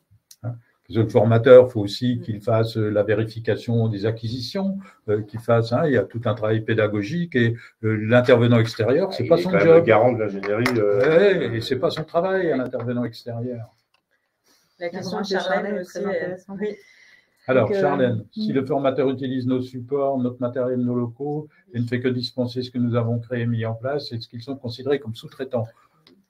Alors, En droit d'information, la réponse est oui, avec Oui. une grosse alerte sous l'angle droit du travail, parce qu'il y a un gros risque de requalification en relation salariée. Donc ça, vous avez un contrôle URSSAF demain, c'est tous les indices de requalification sont globalement présents. Hein. Et on a pas mal de contentieux URSSAF sur cette thématique-là de requalification en relation salariée des formateurs indépendants. Donc voilà. Parce que le formateur n'est pas un animateur. Là aussi, il faut qu'on recentre la formation professionnelle. Il doit aussi, si vous l'avez pris, c'est qu'il doit amener son plus-value. Et puis, d'une façon ou d'une autre, il faut arriver à caractériser une forme d'indépendance, malgré tout, du formateur par rapport au formateur salarié, parce qu'il n'est pas dans un lien de subordination. Question qui ne serait pas évidente, parce que c'est aussi tout le phénomène d'ubérisation, pour faire court, qu'on a pu observer dans différents secteurs. La formation n'y fait pas non plus, il n'est pas étranger, donc à un moment, ça peut être considéré comme abusif. Effectivement, il peut y avoir de la requalification, mais ça peut mettre en difficulté la personne qui fait ça, c'est ce que Cécile disait, il se trouve en position d'animateur. Il anime une formation qu'il n'a pas créée, dans laquelle il n'a pas amené son ingénierie pédagogique, dans laquelle il n'a aucune plus-value finalement. À part que de faire le show, de présenter, moi j'ai eu ça, un organisme de formation que je ne citerai pas, avec un monsieur qui nous faisait un truc, et puis il était scotché à un PowerPoint que manifestement il n'avait pas fait lui-même. Et bon, donc après, ça pédale la qualité vite, de ce qu'il fait, voilà, mais ça se voit. Bon, on voit bien qu'il est animateur et pas formateur, dans le sens où c'est pas son ingénierie pédagogique à lui. Et c'est lui qui est face au stagiaire. Voilà, mais c'est lui qui est face au stagiaire. Donc après, c'est plus un problème de qualité de ce qui est presté, objectivement. Et... Voilà. Alors, cas dérogatoire, le ST n'a pas besoin d'être habilité. Alors, oui, je voulais répondre à la question que Sabrina a commencé à répondre. Qu'est-ce que c'est le certificateur? Bon, je rappelle toujours qu'il y a les certificateurs qualité, ça c'est Calliope, et puis il y a les certificateurs, moi que j'appelle maintenant les certificateurs de compétences, qui eux ont des certifications qui sont enregistrées au RNCP ou au répertoire spécifique. Et quand j'ai une certification qui est auto-RNCP ou au répertoire spécifique, je suis certificateur, mais pas certificateur qualité, qui fait Calliope, c'est certificateur de compétences. Je certifie les compétences d'une personne à exercer tel métier, RNCP, ou à exercer telle compétence spécifique, répertoire spécifique. Mais j'ai le statut de certificateur enregistré chez France Compétences. Bien. À partir du moment où j'ai ma certification qui est enregistrée dans un des deux répertoires nationaux, je peux déléguer à des organismes de formation le soin de préparer ma certification. Et à ce moment-là, je passe un contrat de partenariat avec les organismes de formation que j'habilite à former, ou que j'habilite à évaluer, ou que j'habilite à former et évaluer. Voilà. Et je déclare mon organisme de formation partenaire à France Compétences, qui le déclare ensuite à la Caisse des dépôts. Et tant que la Caisse des dépôts n'a pas l'aval de France Compétences qui dit tel organisme de formation est habilité à former sur telle certification, la Caisse des dépôts ne le verra pas. C'est automatiquement bloqué. On est automatiquement bloqué. Et donc ça, c'est super important. Donc c'est ça le certificateur. Quant aux organismes de formation partenaires, eh bien, ils ont aussi des responsabilités qu'on va voir après, en particulier sur les obligations d'inciter les titulaires à aller passer l'examen de certification, etc.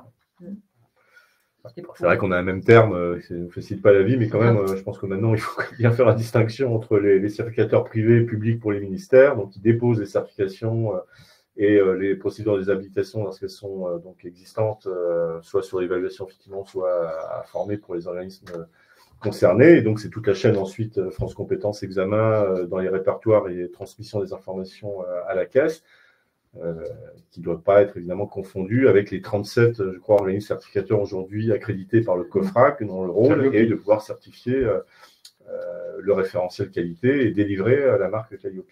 Eux, ce sont des certificateurs qualité, pas des certificateurs de compétences. Accrédités par le COFRAC et avec les 8 instances de labellisation aussi qui sont reconnues par France Compétences. Voilà. Alors, oui, juste sur la question, hein, le cas dérogatoire numéro 1 qui était cité, qui était visé dans la slide, c'est auto-entrepreneur. C'est pardon, hein, mais c'est un seul cas seulement, et c'est deux conditions cumulatives. C'est un, je suis micro-entrepreneur, et deux, je génère un chiffre d'affaires inférieur à 77 700 si on est au-dessus, c'est pas le statut. C'est uniquement ça, et le c'est pas le fait d'avoir Calliope soi-même qui exonère son sous-traitant de Calliope. Non, voilà. Absolument. Alors, les 80-20 pour le chiffre d'affaires, ça correspond aux formations éligibles CPF. C'est dans le champ du CPF, mais ça correspond surtout à ce que vous avez vendu sur la plateforme. Ce qui a été généré. Et donc, c'est pas toutes les formations que peut offrir un OF. Hein. C'est vraiment ce qui est le chiffre d'affaires sur mon compte formation au titre du CPF, pas les autres activités de formation. Alors, sur le critère Calliope relatif à la sous-traitance, on va en parler en toute fin avec une dernière diapo sur l'impact de la sous-traitance dans enfin, la question est un peu tordue, donc on va pas. Enfin, pardon, hein, Fabien, mais voilà. Les heures de formation online sont-elles considérées hors sous-traitance et rentrent dans les 20% Non, ça n'a rien à voir. Non, ça n'a rien à voir. Enfin, non ou oui, enfin, tout dépend. Tout dépend, oui. On ne peut pas pédagogique. répondre comme ça. Ça dépend de la modalité pédagogique, comment ça s'inscrit dans le processus de formation. Oui, c'est possible. C'est déjà par vérifier qu'on respecte les conditions de la formation à distance. Voilà. Je pense que ça permettra de savoir si on peut les ranger dans les catégories actions. Après, la modalité pédagogique. J'en profite pour signaler qu'il y a un webinaire du FOD là aujourd'hui sur ce sujet de la sous-traitance dans la formation à distance. Donc, je vous invite à vous connecter au site du FOD. D'ailleurs, c'est toi qui l'as animé. Donc voilà, c'est Sabrina qui l'a animé ce matin. Donc, vous pouvez aller sur FFF, donc 3xFOD.org, et puis vous retrouverez ce webinaire de ce matin sur la sous-traitance dans la formation à distance, avec ma voisine, Maître Sabrina Dougados. On parle du Forum des acteurs du digital, qu'on produit quand même beaucoup de documents d'éclairage, en complément de Calliope, de bonnes pratiques. Il y a une charte qui a été proposée. Enfin, il y a eu beaucoup de travaux, justement, pour avancer un peu sur ce terrain qui n'est pas simple, on sait bien, on est tous conscients aussi que cette modalité, elle a réinterrogé aussi les pratiques, la manière de comptabiliser les heures de formation, etc. Donc, il y a quand même des choses qui ont été écrites, qui ont été travaillées. Et notamment, on avait rédigé un guide sur les éléments probants les plus adéquats, les plus adaptés en fonction des modalités pédagogiques multimodales. Parce que derrière, c'est la question des justificatifs et donc potentiellement ce qui peut être délivré devant une instance de contrôle. Donc voilà, prenez ces documents en considération parce qu'ils sont en libre accès sur le site du FOD. Ils sont utiles. Bon, ça va. Juste pour le chiffre d'affaires de 77 000 dont on parlait pour l'exonération Calliope, là c'est en dehors de mon compte formation, c'est le chiffre d'affaires global de la personne en tant qu'auto-entrepreneur. Voilà, c'est quand elle perd en fait le statut auto-entrepreneur. Ouais, là c'est différent. Ouais. Oui, c'est différent. Oui. Là, c'est le chiffre d'affaires réalisé par. Et c'est ça qui va définir si on a ou pas l'exonération Calliope. Cette qualité. C'est tout, c'est le seuil qui permet de déclencher l'obligation. Oui, parce qu'à partir de 77 000 €, il n'est plus auto-entrepreneur. En fait. Il est micro-entrepreneur. Il est micro-entrepreneur. Par contre, l'organisme de formation, donc, il peut avoir plusieurs activités, de développement de compétences, c'est bien le chiffre d'affaires sur CPF qui sera pris en compte pour le calcul des 80-20. Et annuel. Donc, oui, 80-20, c'est. Voilà. De l'exercice comptable qu'il aura choisi. Voilà, le 80-20, c'est bien annuel, sauf pour 2024, où ça commence au 1er avril. C'est tout. À partir du moment où c'est. Pouvez-vous préciser l'envoi par tout moyen du contrat de sous-traitance à la CDC Alors, d'un point de vue opérationnel, pour le moment, ce n'est pas encore complètement fixé, puisque de toute façon, là, on parle de 2025 sur ce type de contrôle. Si on effectue des contrôles en 2024, dans tous les cas, on procédera comme on le fait aujourd'hui, c'est-à-dire que ça passe par le biais d'une plateforme sécurisée. On demande à l'organisme de formation de nous fournir les pièces sur une plateforme sécurisée. Demain, on va essayer de mettre à disposition un lien où les organismes de formation pourront déposer sur EDOF directement les contrats de sous-traitance. Donc, pas d'inquiétude, on vous précisera le moyen le plus adéquat pour nous faire parvenir vos contrats de sous-traitance. Voilà, ça c'est pour juin 2025, donc vous avez encore le temps, pas d'affolement, simplement préparez-vous, voilà, et puis contrôlez bien que vous faites bien vos 80-20 dans le cadre, encore une fois, moi j'aime bien dire Pareto, parce que c'est ça, j'ai 20% de choses que je dois protéger. Merci. Oui, ça c'est important, Michel, ce que vous venez de dire, c'est-à-dire que là, pour le moment, ce sont vraiment, c'est aux organismes de formation de faire ce calcul, hein, d'assurer le suivi de cette consommation, si je puis dire, de ces 80%. On espère dans quelques années pouvoir proposer un calcul automatisé, mais pour le moment on n'y est pas. Donc c'est bien à vous d'effectuer ce suivi en interne pour le moment. Hein.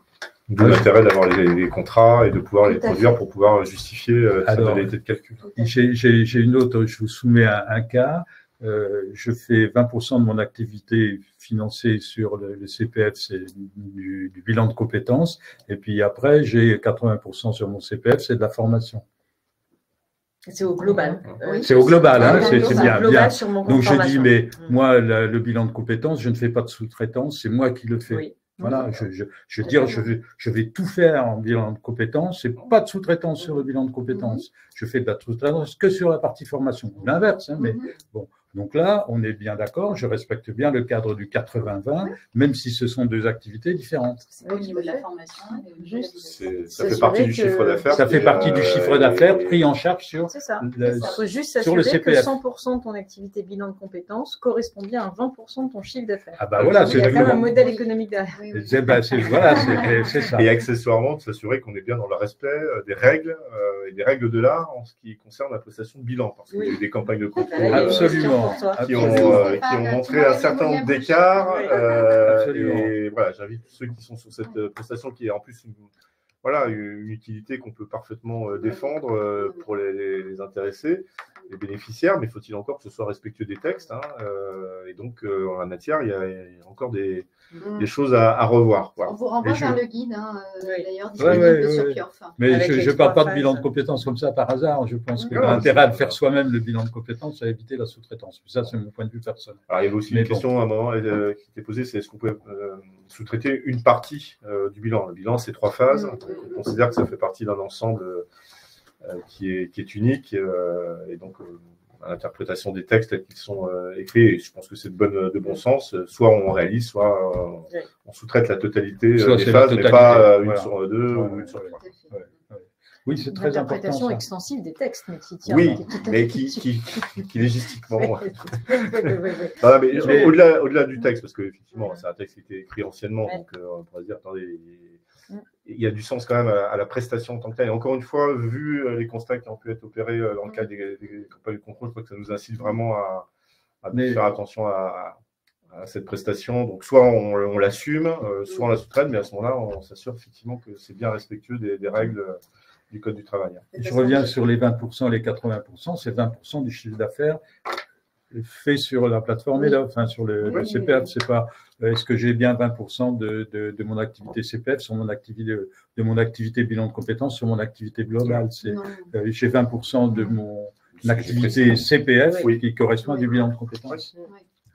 Et si j'ai ça, j'ai intérêt à faire ça. C'est pour ça que je parle de loi Pareto.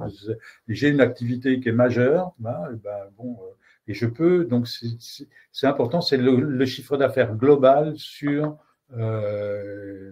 la plateforme EDOF, quel que soit c'est du bilan de compétences ou de la VAE ou de la formation de ce qui est tarifé. Permis de conduire, tarifé, parce qu'on ne rentre pas, on a souvent eu aussi ces discussions, on ne rentre pas dans la relation tarifaire entre le donneur d'ordre et son sous-traitant. C'est pas ça qui nous intéresse. Par contre, il y a un chiffre d'affaires, il y a un montant qui, lui, sera calculé par rapport à ce qui est fait par le donneur d'ordre référencé sur mon compte. C'est bien ça qui va être pris en compte. Après, la relation tarifaire, elle regarde les parties. Oui.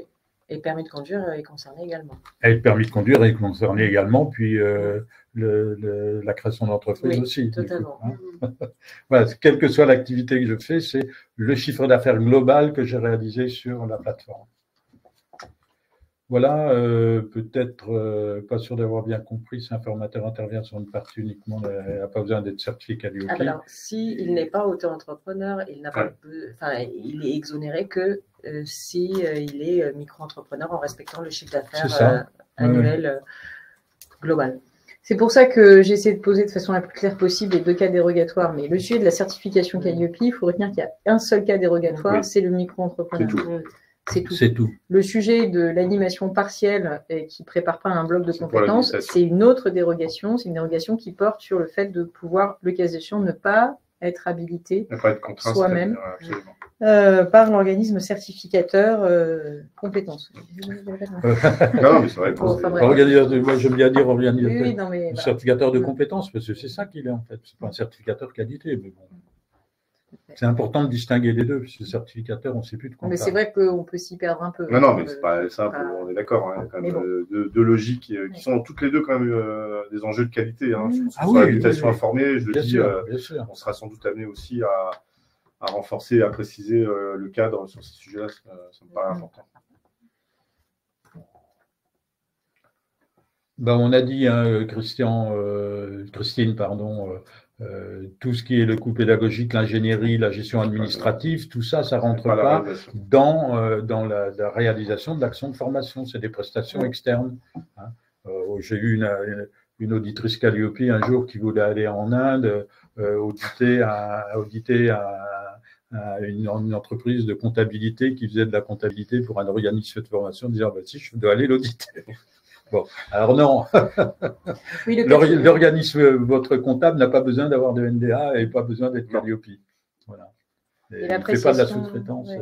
Hein. L'appréciation du 80% du chiffre d'affaires généré, c'est bien au niveau du SIREN. Hein. C'est l'entité juridique qui facture et Ouais. qui encaisse les sous de la CVC. Ouais. Donc c'est au niveau du SIREN, c'est pas au niveau des établissements. Et c'est ce qui est facturé par l'organisme de formation et donc ça ne comprend pas les frais d'évaluation, c'est-à-dire les frais d'inscription d'examen pour la certification, si le cas échéant, ils avaient été facturés au titulaire. Par ailleurs. Bah oui, ce qui est fréquemment le cas. Bien, on va clore ce sujet-là, je propose, hein, on passe au sujet suivant. Le décret sur le permis de conduire. Alors, c'est un décret permis de conduire, même si j'ai écrit permis de conduire moto, parce que c'est quand même un petit peu récent, le sujet. mais... C'est plus récent. Alors, je voulais quand même qu'on en parle, parce qu'on a beaucoup de questions sur un petit peu partout sur ça. Donc, encore une fois, là, ici, je vous mets juste le texte. Je crois qu'il faut qu'on précise un peu cette affaire de permis de conduire parce que c'est pas clair pour tout le monde. D'abord, il y a un décret qui vient d'être publié. Oui, c'est ça. Il est encore tout frais. C'est un décret simple, donc 17 mai 2024. qui encadre effectivement les modalités de recours au CPF pour le permis de conduire, quel qu'il soit. La question, c'est de savoir si on en a déjà. Et donc, l'idée, c'est pas d'aller effectivement mobiliser le compte pour en avoir un second, quel que soit celui qu'on a au départ. Et puis, il y a des faits qui sont aussi des faits relatifs à la consommation et à ce qu'on observe, notamment depuis le début de l'année. Et ça, on a aussi des enjeux d'encadrement pour maîtriser la trajectoire, parce que derrière, c'est des fonds publics, c'est l'équilibre des comptes. Et voilà, je me suis permis de rappeler un peu le cadre dans lequel on était. Donc, on ne le cache pas non plus. Ça fait partie aussi des points de repère qu'on doit avoir. Et donc, attention à faire des usages professionnels. Si on veut garder justement une éligibilité ouverte, sur le compte CPF, y compris donc pour les permis, y compris pour la moto. Il faut qu'on soit en responsabilité. C'est un peu le sens, évidemment, du texte qui a été pris. Mais bon, après, Oui, en fait, c'est une loi de 2023 du 21 juin, également d'initiative parlementaire, qui a étendu l'offre éligible au CPF à toutes les catégories de permis véhicules terrestres moteurs, donc qui a compris des permis qui n'existaient pas dès lors dans le catalogue, qui sont les permis moto A1, A2, mais également un permis remorque véhicule léger BE et un permis pour les quadricycles lourds à moteur. Donc ça, c'est un peu les voiturettes, mais beaucoup plus lourdes que celles de la catégorie AM. Les autres permis étaient déjà éligibles au CPF, tout ce qui est transport en commun, ou enfin les bus ou les transports routiers, et les permis voitures également. Cette loi est entrée en vigueur au 1er janvier 2024 et elle nous laissait la possibilité d'encadrer le recours à cette offre éligible par décret simple. Parce que les premiers mois de consommation lors de l'ouverture de cette offre des permis moto notamment ont montré qu'en presque 4 mois, on avait déjà une consommation de nombre de permis moto A2, donc les motos les plus puissantes, qui étaient souscrites via le CPF, qui allaient atteindre le taux d'inscription à l'examen qu'avait relevé la délégation de la sécurité routière les années précédentes. Donc, en un an, en 4 mois, on arrivait au chiffre d'inscription en 1 an. Donc, on a eu une consommation qui était quand même très importante sur le CPF depuis cette ouverture-là, alors que la trajectoire financière du CPF avait été maîtrisée dès 2022 avec une action très forte de la Caisse et également des services de l'État.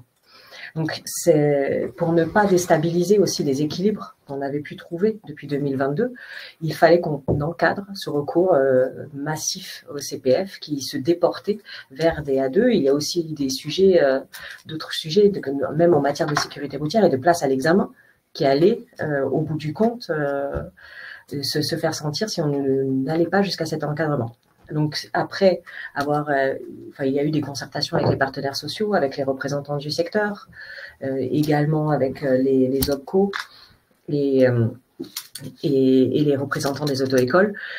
Il a été proposé qu'il y ait le premier permis véhicule léger qui puisse être financé via le CPF. C'est-à-dire que si un titulaire n'a pas de permis, une catégorie de permis active en matière, pour la voiture, pour la moto, pour le quadricycle lourd, il peut souscrire à une offre de formation pour préparer une catégorie de permis voiture, moto ou quadricycle lourd. Donc l'offre n'est pas restreinte, l'offre est toujours éligible. C'est les conditions pour que les titulaires soient éligibles à cette offre qui est encadrée. Ne sont pas concernées les catégories AM, c'est le BSR qu'on peut passer des fois lors de sa scolarité. Donc le BSR, la catégorie AM, n'empiète pas sur les droits futurs au CPF et pour se préparer au permis de conduire. Et ils ne sont pas concernés également la remorque BE qui est nécessairement après l'obtention d'un permis de voiture. Et également les catégories dites transport lourd, donc le transport routier ou le bus, parce que là aussi, il faut nécessairement avoir la catégorie B pour pouvoir y prétendre. Donc c'est fatalement un second permis. Puis en plus, ces permis ont une vision professionnelle indéniable et ça conduit à des métiers en tension. Là, on a voulu réaffirmer le fait que le compte personnel de formation a un objectif professionnel, a une visée de l'insertion dans l'emploi. Il faut permettre qu'on puisse avoir une mobilité pour se rendre sur son lieu de travail et avoir un permis voiture, un permis moto, on a déjà cette condition qui est remplie. Après, charge à la personne de financer son permis via d'autres aides existantes ou même être aidé dans le cadre du CPF avec d'autres financements qui ne concernent pas les fonds CPF issus de la solidarité nationale et donc de France Compétences. Voilà, on va passer rapidement sur ce sujet. Je tenais quand même à le mettre dans l'ordre du jour. On répondra après à quelques autres questions sur les sujets précédents.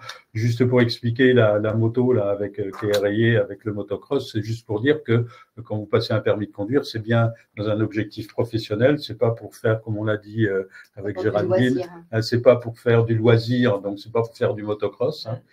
Et puis c'est pas non plus pour le trajet maison-travail, c'est ça qu'on a dit aussi. C'est ce qu'on a dit, pas pour remonter les fils de voiture sur le périph' parce que c'est plus commode. Voilà. Non, l'idée c'est vraiment effectivement à visée professionnelle pour s'insérer dans le marché du travail quand on n'est pas détenteur d'un permis et que le permis est nécessaire pour pouvoir occuper un emploi ou dans le cadre de cet emploi, on a besoin du permis pour pouvoir travailler. Oui, peut-être pour piloter une moto qui appartient à la société, à l'entreprise ça peut en être particulier. Du mototaxi, mais je ne pense pas qu'on ait des millions de motards taxis en France que ce qu'on a financé là depuis le début janvier. Donc voilà, soyons raisonnables et responsables. Il fallait vraiment que le dispositif CPF, qui a 4 ans, tel que la version dont on connaît maintenant, puisse être maîtrisé, maintenu et puisse permettre aussi de ne plus être centré vers du permis moto ou voiture, mais il y a également d'autres certifications. Voilà, et le cœur de métier, c'est quand même d'aller au diplôme. On a une certification qu'on a passée pour un client que j'aime beaucoup, c'est piloter un 2 roues motorisé professionnel en solo, en duo ou en binôme. Et ça, c'est inscrit au répertoire spécifique. Alors, je peux très bien dire, ben, moi, j'ai besoin de passer cette certification parce que je dois entrer dans une police municipale ou parce que je veux, etc. Et là, j'ai bien un objectif professionnel qui est parfaitement décrit. Mais là, je vais échapper à la question du permis de conduire. Je vais aller sur une certification qui est relative. Voilà. Mais ça va peut-être me servir pour passer mon permis moto derrière. Enfin, bon, on peut, mais c'est pour bien valoriser qu'il y a un objectif professionnel derrière et que c'est pas pour s'amuser avec sa moto ou remonter les. Se faire plaisir pour avoir une moto. Ou se faire plaisir pour avoir une moto et faire du bruit. Alors, qui vérifie la visée professionnelle de ces formations permis de conduire? Voilà, c'est le titulaire qui va l'attester sur l'honneur et comme il le fait jusqu'à présent et que depuis le début du CPF c'était le cas, il y a une attestation sur l'honneur où le titulaire indique si c'est à visée professionnelle, c'est-à-dire l'insertion dans l'emploi, le maintien dans l'emploi, la sécurisation ou l'évolution professionnelle. Donc on est, c'est aussi tout le monde est face à son honneur lorsqu'il remplit une attestation, mais on est aussi sur une. Enfin, il faut rappeler qu'une attestation sur l'honneur, ça engage et que s'il est démontré qu'il y a faux usage de faux, il y a aussi des sanctions qui peuvent être appliquées comme et la loi du 19 décembre 2022. Je rappelle aussi qu'il y a une responsabilisation du titulaire de compte puisque en cas de dérive, il y a une possibilité que la Caisse des dépôts et consignations peut enclenché, qui est une demande de remboursement des frais engagés, donc des droits CPF qui ont été payés, et également un remboursement sur les droits acquis ou à venir.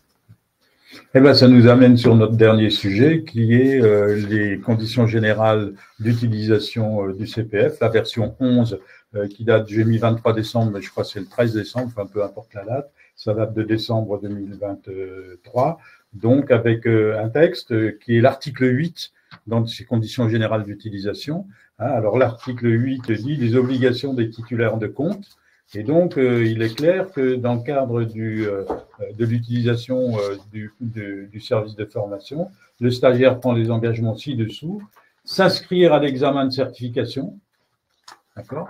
Donc il s'engage à s'inscrire à l'examen de certification, donc ça c'est quand même super important. Et ensuite, se présenter aux évaluations de certification. C'est-à-dire que la personne qui a eu un financement CPF pour une formation certifiante, eh bien, il doit aller passer l'examen de certification. Voilà. Et par ailleurs, on a les conditions particulières qui s'appliquent aux organismes de formation. Alors, les organismes de formation, ils ont une obligation de moyens, de démontrer qu'ils ont bien incité les organismes, les titulaires, à aller passer la certification, leur dire quand est-ce que ça a lieu, où ça, etc. Et donc, l'organisme de formation a une obligation d'inciter le titulaire à aller passer la certification. Alors, bon, je vais passer rapidement là-dessus. Et puis, après, on a la version des conditions particulières qui, cette fois-ci, s'applique aux titulaires du CPF, et qui est les manquements des titulaires à ces obligations, et c'est un peu pour ça que je disais que Cécile, ce qu'elle vient de nous dire, ça faisait un lien avec ça, c'est-à-dire que si le titulaire ne respecte pas ses engagements, eh bien, il peut être appelé à rembourser son CPF. Bien. Et donc, ça veut dire que du côté des organismes de formation qui sont habilités à former pour préparer une certification, comme l'organisme certificateur qui est lui-même habilité à former, parce que le premier partenaire du certificateur, c'est lui-même en tant qu'organisme de formation.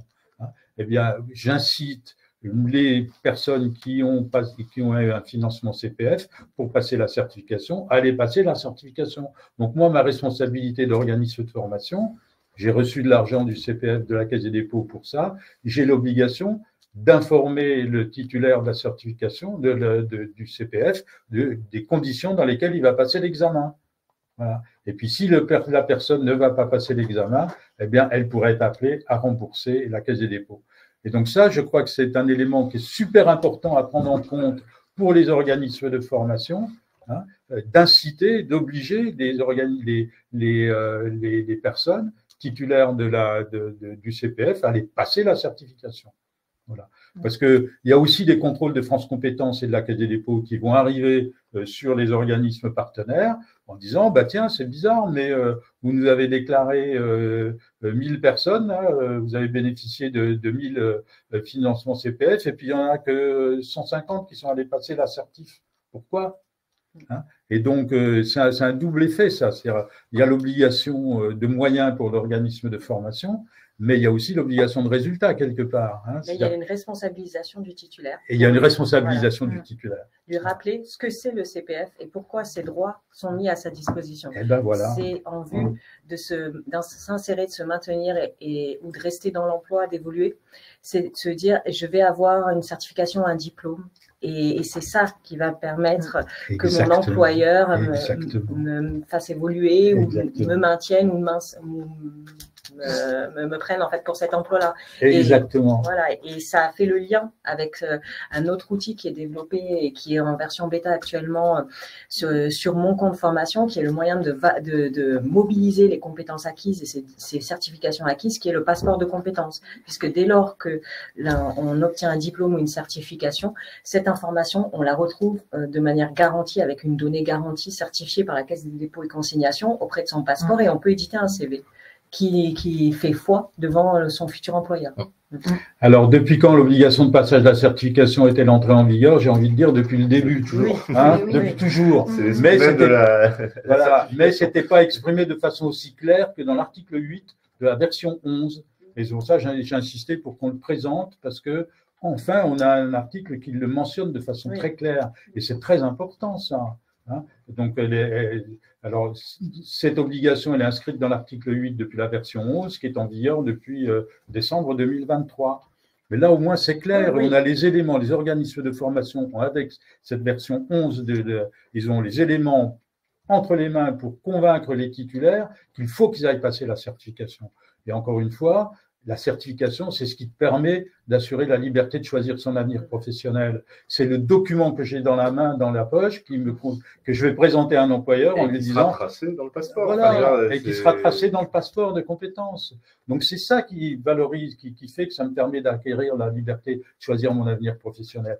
Comment j'ai obtenu ce diplôme, cette certification? Est-ce que c'est par une VAE? Est-ce que c'est par apprentissage? Est-ce que c'est en contrat de professionnalisation? Est-ce que c'est en candidature individuelle? Parce qu'il y a beaucoup, il y a à peu près 10% des certifications qui sont attribuées par candidature individuelle. Est-ce que c'est par formation continue ou par formation initiale? L'employeur à qui je présente un document qui est attesté, j'ai une certification qui est validée par l'État, il y a écrit reconnu par l'État.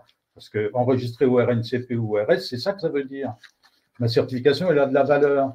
Ben, c'est ça qui me permet de choisir, d'avoir la liberté de choisir mon avenir professionnel. Et d'exercer un métier. Et d'exercer un métier, d'avoir les compétences, d'exercer une fonction, etc.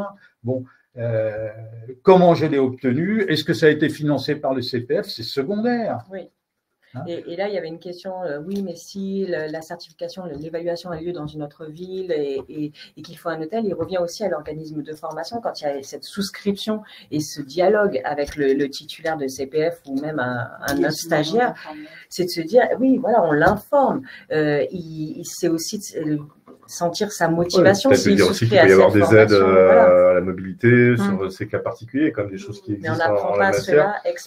C'est vrai que c'est pas une posture forcément aisée, hein, mais à partir du moment où on est quand même en responsabilité et qu'on est financé sur le fonds public dans la matière, ça compte. Quoi. Il y a une question. Comment convaincre les futurs retraités qui ne souhaitent pas valider la formation?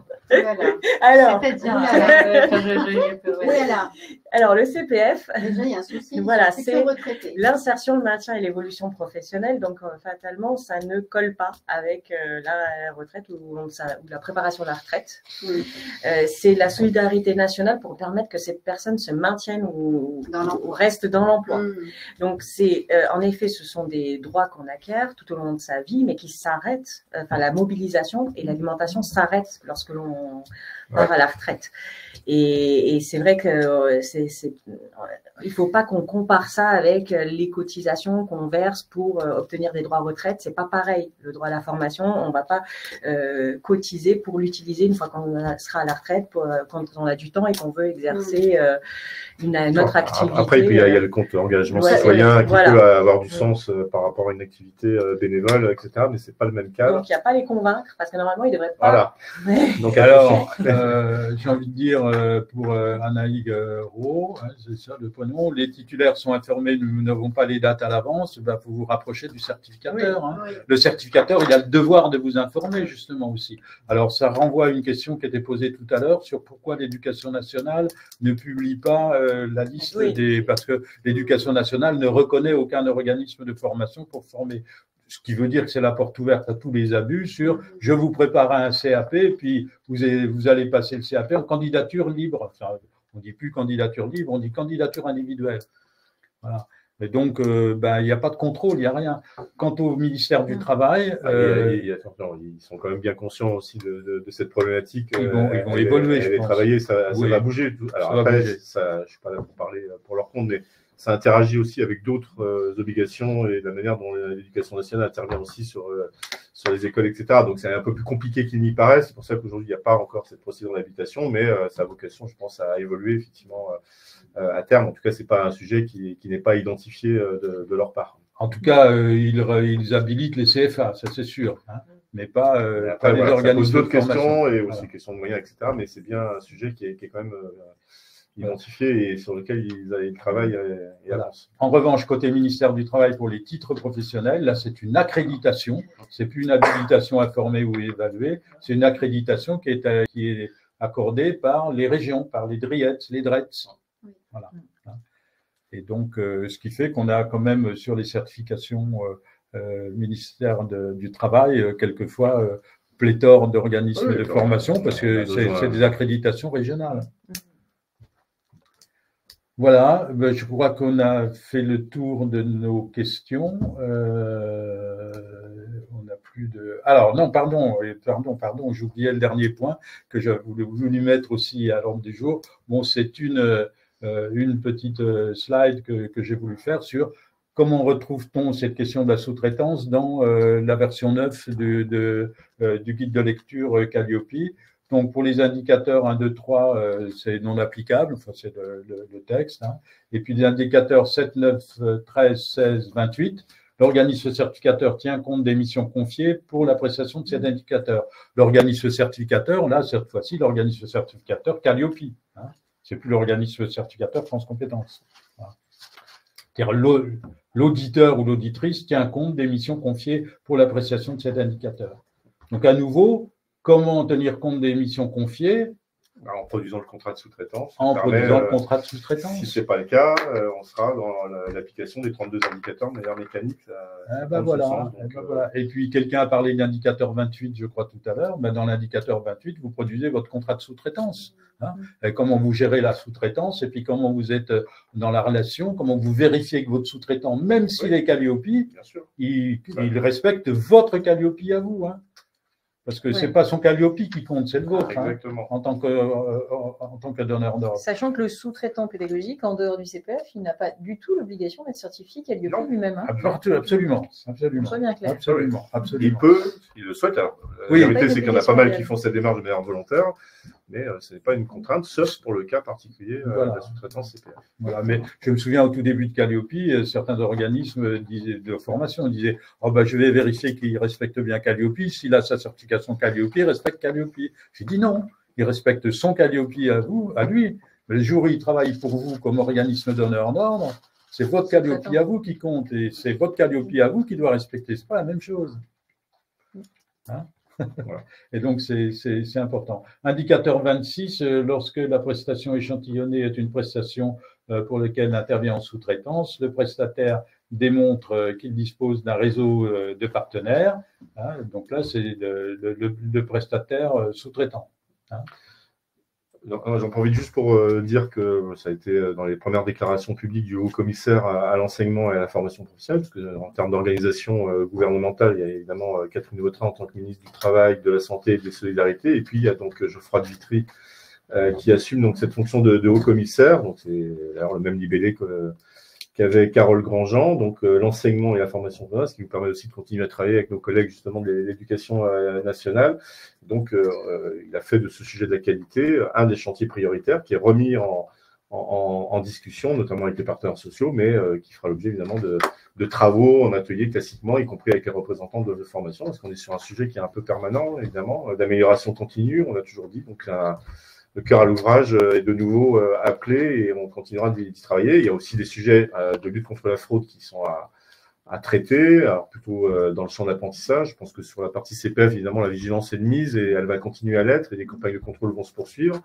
Mais on va dire que le regard là-dessus se porte aussi sur d'autres dispositifs, et en particulier les politiques publiques qui sont conduites en la matière, dont on apprentissage tout particulièrement. Avec un renforcement aussi en fin d'année, par décret au Conseil d'État qui a renforcé les capacités d'action, notamment des opérateurs de compétences, mais aussi des AT-Pro, des FAF qu'on mentionnait tout à l'heure. Voilà, un mot de conclusion à chacun, parce qu'on a démarré depuis 1h43 alors qu'on avait dit 1h30, donc voilà, on a un peu débordé. Toutes nos excuses pour toutes les questions auxquelles on n'a pas répondu, on ne peut pas répondre à tout le monde, mais voilà. Vous, c'était pas mal, d'accord. On a déjà beaucoup répondu, on a déjà beaucoup répondu, voilà, donc je ferme le... Merci en tout cas des questionnements, parce que ça permet un peu de... Voilà, le chat questions, et puis on va conclure. Merci pour votre participation. Vous pourrez retrouver donc ce webinaire sur notre nouvelle plateforme Livestorm, et puis quand vous aurez demain, je pense, le MP4, on le mettra sur notre plateforme YouTube. Voilà. Un mot de conclusion. Merci d'abord. Non, mais tout est dit. Enfin, de notre côté, là, effectivement, je pense qu'on a abordé tous les sujets d'actualité, donc avec un tour très précis. Si ce n'est peut-être renvoyer nos auditeurs vers Piof s'il y a des questions particulières sur nos communications qu'on actualise régulièrement. Voilà. Et les CGU, parce que c'est vrai que c'est important. Il y a souvent les réponses sont dans les... qu'on vulgarise aussi dans des articles qui sont peut-être plus simples d'accès. Oui, que de faire le comparatif entre deux versions de CGU. Donc effectivement, là-dessus aussi, on communique pour que ce soit plus lisible. Voilà, et qui seront prochainement mises à jour pour inclure ces nouvelles modalités. Oui, absolument. Et donc, vous serez également informé via Piof de ces évolutions et quels sont les grands items. Et les grands items, c'est surtout les modalités de sous-traitance, la participation obligatoire et puis les permis de conduire. Sabrina? C'est toujours passionnant de suivre ce corpus juridique qui ne cesse d'évoluer, et qui était quand même, ça nous occupe. Moi, ça fait 15 ans que ça m'occupe, donc ça continue à me passionner. Donc, je serais quand même très curieuse quand même, in fine, d'observer quand même l'usage du CPF dans 2-3 ans et de se dire, est-ce qu'au finalement, c'est un outil qui a réellement contribué à assurer la sécurisation des parcours professionnels, voire dans des logiques de reconversion professionnelle, ou usage... pas forcément très satisfaisant quand on se dit que c'est dans une logique de garantie collective financée sur fonds publics, quelque chose qui reste un peu, entre guillemets, pardon, mais bas de plafond, où on se dit que au mieux, l'individu se fait plaisir avec un petit module à distance le soir en rentrant chez lui, mais qui n'a globalement rien à voir avec son parcours de vie professionnelle, ou au pire, c'est parce qu'il y en a encore malgré tout, même s'il y a eu un travail assez remarquable qui a été de nettoyage de fond des manœuvres frauduleuses, mais une fausse formation, un truc assez bidon qui n'a rien à voir avec ses préoccupations de public, d'employabilité. Voilà. Donc c'est vrai qu'on est quand même un peu autour de ça. Il y avait en Angleterre un dispositif assez équivalent il y a une quinzaine d'années de cela qui s'appelait le Individual Learning Account, qui s'est soldé par un échec massif parce qu'il y a eu des fraudes massives autour de ce compte. Il n'y avait aucun système de contrôle. Et ils s'en sont pas forcément donné les moyens, mais la logique était au départ quand même un peu la même. C'est vrai que ça avait été, d'ailleurs la Cour des comptes britannique avait été très sévère, un peu de manière modulo quand même côté Écosse, qui avait un peu mieux fonctionné. Mais c'est vrai que globalement c'était... mais il y avait vraiment... C'était un chèque. Il n'y avait aucune forme de régulation. Mais c'est vrai que le CPF, il a un peu un virage quand même, un tournant. C'est pour ça Mais que. c'est appelé par la Commission européenne Oui. et l'Union européenne de se dire que chaque État membre doit se doter d'un compte individuel de formation et la France participe à beaucoup de réunions pour faire des retours d'expérience. Voilà. Moi, je voulais finir un peu là-dessus parce que je pense que c'est très important que le CPF, parmi l'arsenal des dispositions en matière d'accompagnement des reconversions, des transitions, c'est quand même, je pense, les débats qui vont continuer d'être posés et à juste titre. Donc, le CPF peut contribuer à ça, mais il faut qu'il soit aussi utilisé en ce sens. Donc, il y a une responsabilité des titulaires, on l'a dit, il y a une responsabilité de l'offre de formation, des sous-traitants. Donc ça, c'est effectivement les questions qui sont devant nous. Maintenant, quand on regarde l'intérêt que nous porte un certain nombre de pays, alors bien sûr la Commission européenne qui a fait une recommandation en ce sens, mais on a eu la Turquie, la Corée du Sud et d'autres qui sont venus, on voit quand même que la France a retrouvé une forme de lead sur ces sujets-là. Donc c'est important qu'on continue la partie positive. C'est pour ça que je crois beaucoup aux enjeux de co-construction et la place de l'employeur dans cette affaire, pour faire en sorte justement que ce ne soit pas un achat un peu compulsif, consumériste, et ça, c'est un des enjeux. Que ce soit bien lié au système de certification professionnelle aussi. Hein. Et puis, fondamentalement, évidemment, que les promesses qui sont faites, que ce soit au titre du CPF, de l'apprentissage, etc., soient au rendez-vous de ce qui est presté devant les bénéficiaires, et ça, on va forcément y veiller, et ça passera aussi par des opérations de contrôle. Donc on peut espérer que le décret reste à charge permette là, effectivement une sorte d'essor, un élan sur les politiques de co-investissement côté employeur. Et puis comme on l'a dit tout à l'heure, aussi toute la partie vérification de la qualité de l'action de formation qui est en cours de lancement va œuvrer en ce sens. Ouais. Merci de votre participation. Je vais couper l'événement à 1h48. Merci pour tous. Vous allez avoir un sondage. Merci d'y répondre et puis de rester en contact. Et puis un prochain webinaire, pour l'instant, n'est pas encore fixé. À bientôt. La Réunion, pourquoi pas. À bientôt. Pourquoi pas, oui, j'en ai fait un avec Acto, la Réunion, une fois d'ailleurs. À bientôt. Merci. Au revoir.